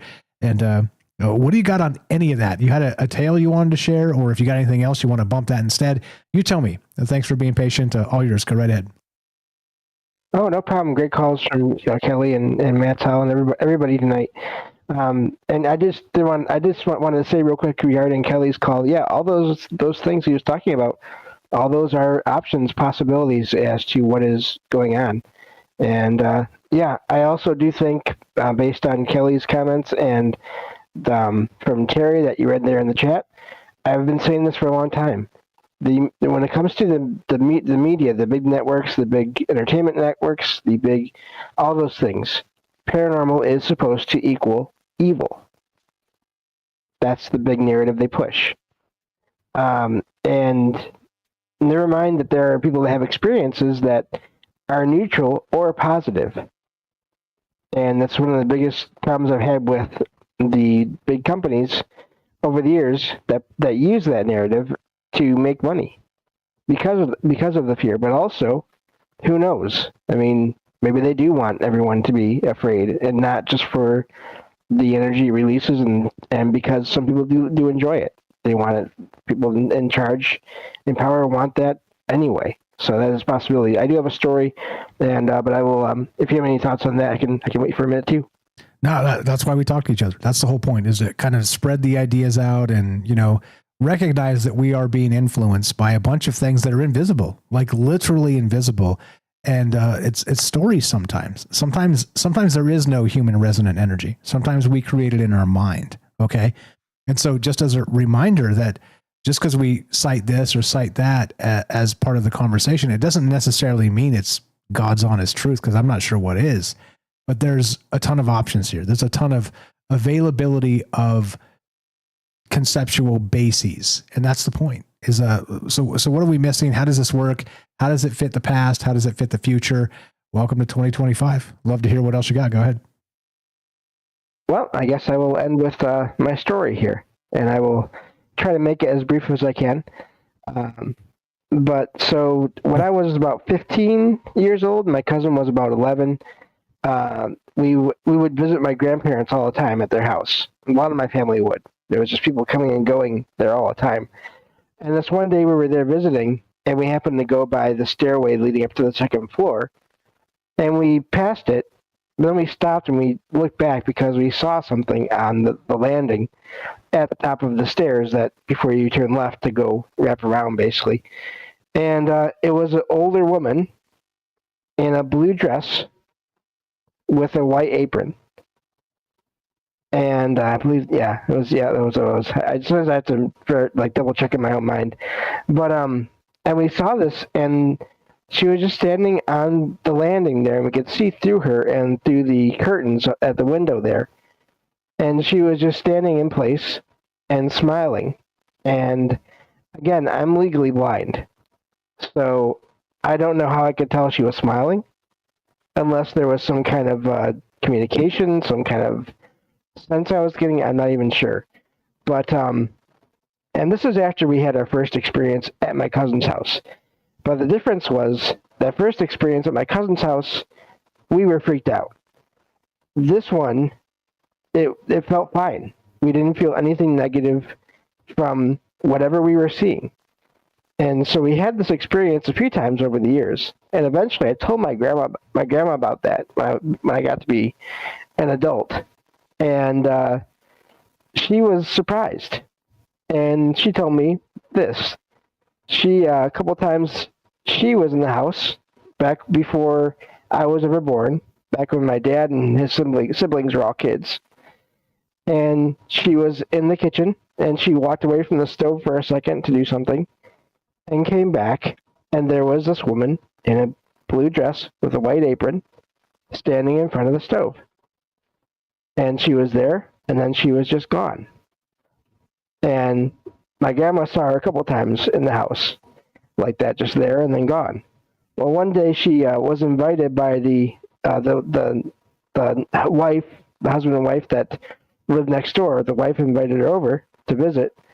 So my grandma went over there. They were talking, and the neighbor had to leave the room for a minute to get something. My grandma saw this picture, and it was of a woman in a blue dress with a white apron. And the neighbor came back and saw my grandma looking at the picture and said, "Yeah, that's my husband's mom. She was the original owner of the house that you live in now. It was built for her." And my grandma didn't say anything because she didn't want to freak anybody out, but she was pretty freaked out herself. And then it turns out, talking to my dad years later, he saw the same woman on that landing in the stairs. Same place my cousin and I saw her. But she was actually sweeping the stairs when he saw her. And then she just vanished. So last bit, the family, a lot of the people in my family know about this now, because after me doing all that I do, we talk about it. My older sister and her husband and their kids moved into that same house after my grandparents had passed. And they bought it, but they had to sell it eventually. But when they moved in, my older sister, who is also interested in these things, but has a family, so she can't really look into them as much as I can. She knew about everything. She knew about all these sightings, and she decided one day, because she was sensing energy around her in the house, and she decided to try an EVP session, electronic voice phenomenon, where she pulled up a recording app on her phone and asked if there was anyone there, and asked for the neighbor, the name of the woman that used to live there. She asked for her by last name. Are you here? And then just let it go for a little bit, and then stopped the recording, played it back, and got I am here in a woman's voice. So I don't know. I mean, one person, okay, maybe, they're mistaken. Two people, well, maybe they were both at the same time they were mistaken. Well, yeah, but these two people saw things years apart. Then you have three people seeing things also years apart. And then you have this last little bit. So I don't know what it was. I have no idea for sure. It felt like it was a conscious, sentient individual. The times that my cousin and I saw her. But beyond that, that's all I can say. Yeah, fantastic stuff. Thank you for sharing that. And the wild part about all of this is when I talk about human resonant energy, like that experience right there is exactly what I'm talking about. Because not only do we experience things personally, we experience things generationally. We experience things through our grandparents. We experience things through our parents, through our children, through our grandchildren, through this hierarchy of being human. And not only that, the fascinating part is how those nodes connect. Because again, so it was sort of a fractured experience that people didn't talk about for years. Like they saw it, they didn't say anything. And then years and years later, they finally admit, yes, I saw that too. And this is part of the stigma of talking about, experiences and this type of stuff, is we're really tamping down on or censoring that human resonant energy, that storytelling aspect of how these things do live on. And even without like a direct words from one person to the next, to the next, to the next. It's not like it was like a massive a story within the family or something. It's like the kind of piece cobbles the pieces together after the fact from decades ago, that people saw things and didn't say anything because they knew they would be ridiculed. And so again, and I should clip this entire thing that you told there, and then me kind of really spacing what I describe as human resonant energy. I say that term a lot, but that's exactly what I mean. Like, we are connected to ourselves personally in this physical space now, but also the past, the present, and the future. It also seems to flow through us, through these connections. And I again, how do you quantify that? It's impossible yet. But I wouldn't be shocked if we found a way to eventually measure that and kind of maybe even tune into the energy of our ancestors, whatever that means. And we've talked about that quite a lot. But yeah, fire stuff, James. Appreciate you sharing the experience there and the family actual saga. And hi, Grandma. I mean, like we can only hope and guess that our ancestors are hanging out listening and hopefully being proud of us. Yeah, definitely. And I have so many other accounts of experiences with my grandparents, especially my grandma, funny enough, after she passed. So, but I've told them before, and I will tell them again on my own show, so that we are not making this show go another few hours, because that would not be good for everyone. Well, we'll take a break. Eat a sandwich, come back. You were the best. You know him, you love him. James Salcedo, of course, the paranormal expert at Troubled Minds. He hates it when we call him that, but it is the truth. And go follow him, follow his podcast and all the places, troubledminds.org/friends. Scroll down just a little bit. It'll say follow James, or of course, just SALSIDO paranormal.com. You'll find everything there. Go buy his books. Not only is he a talk show host, a radio host, again, the unofficial on and off co-host here, the glue of the show as we talk about all the rest of that stuff. Look, help each other. Help each other. Please go check out his website, go check out his books, go buy his books, go listen to his podcast, go do all the things. That's exactly the point. Let's help each other. And James, glue of the show, appreciate you, man. And again, we're James and I are collaborating behind the scenes on ideas because we've done a ton of stuff on Troubled Mind. He's done a ton of stuff on Saucedo Paranormal. And so the question really becomes, like, how do we merge these ideas and look at technology, look at history, look at human resonant energy? Remind me, James, because this is like that 10, 12, 15 minutes we just did right there's a perfect example of what I mean when I say that. But you were the best, as you know. Appreciate you hanging out and staying up late and all the rest of it. As we say, adieu. What's the language? I don't even know. Adios. Words are hard. And I actually have a merchandise store T-shirt that says that. Actually, multiple shirts that say that. Funny enough, because words. Thanks to Sweets. Shout out Sweets. The other glue of the show. Shout out Sweets. Okay, before we leave, I'm going to play this because I promised I'd play it, and I found it. Now listen to this. This is exactly what we're talking about in a bunch of different ways. Play it. It's like a minute or two, and then we'll wrap this up. It's just going to get weirder and weirder and weirder, and finally it's going to be so weird that people are going to have to talk about how weird it is. I look for the invention of artificial life, the cloning of human beings, possible contact with extraterrestrials, possible human immortality, and at the same time, appalling acts of brutality, genocide, race baiting, homophobia, famine, starvation. The mushroom said to me once, it said, "This is what it's like when a species prepares to depart for the stars.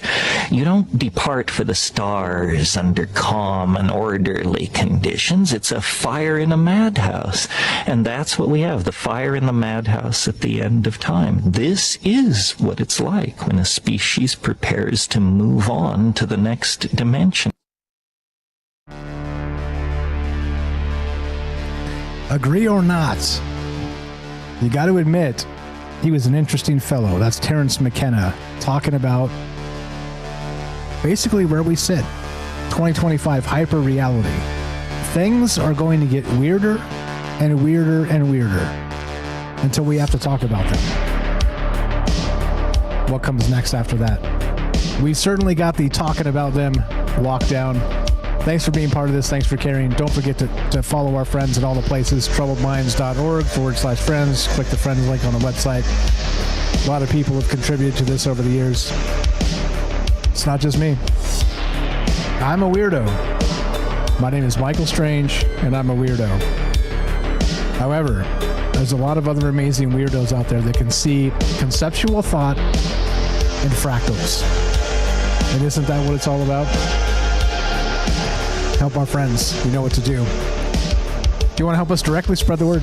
Let people know a conversation is happening where we're not going to tell you who to vote for. I personally haven't checked out of politics. I pay attention, but I'm done talking about it because it's so dishonest. All of it. Both sides. I don't want to hear somebody trying to make the case for this side or that side because it's all trash in my opinion. So I don't talk about it. I think about it, but I don't talk about it because you can get that crap anywhere else. Yeah. It's a sanctuary space away from that binary political nonsense.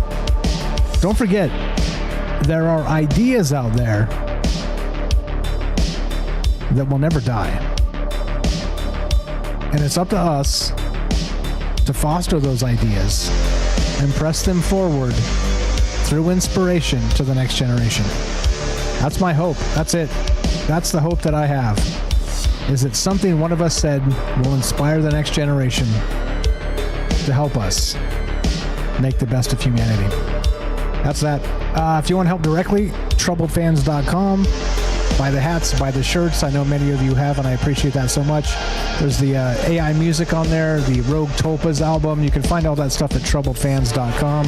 Yes, it is a play on OnlyFans. No, you will not find Michael Strange in a hot tub, but you will find the hottest Troubled Minds merch around, as the blurb goes. That's it. Hey, back to the regular schedule, Sunday, Tuesday, Thursday. Working on some stuff as usual. I'll let you guys know as that develops. Thanks for being part of this. As we finish, you know what to do. Thanks to all the mods out there keeping the chat clean and respectful and pinning all the things and in all the places. Thanks to all the reposts and retweets and all the things that are happening too. Like I said, that's what this is all about. If we're not sharing ideas with each other, what are we doing? That's that. And as we finish, this one is for Pete in Georgia. Savannah, Georgia. Thanks for the call. Thanks for the ideas. Be sure, be strong, be true. Thank you for listening. From our troubled minds to yours, have a great night. Now, which button do I press? My goodness. This one? No. No? That one.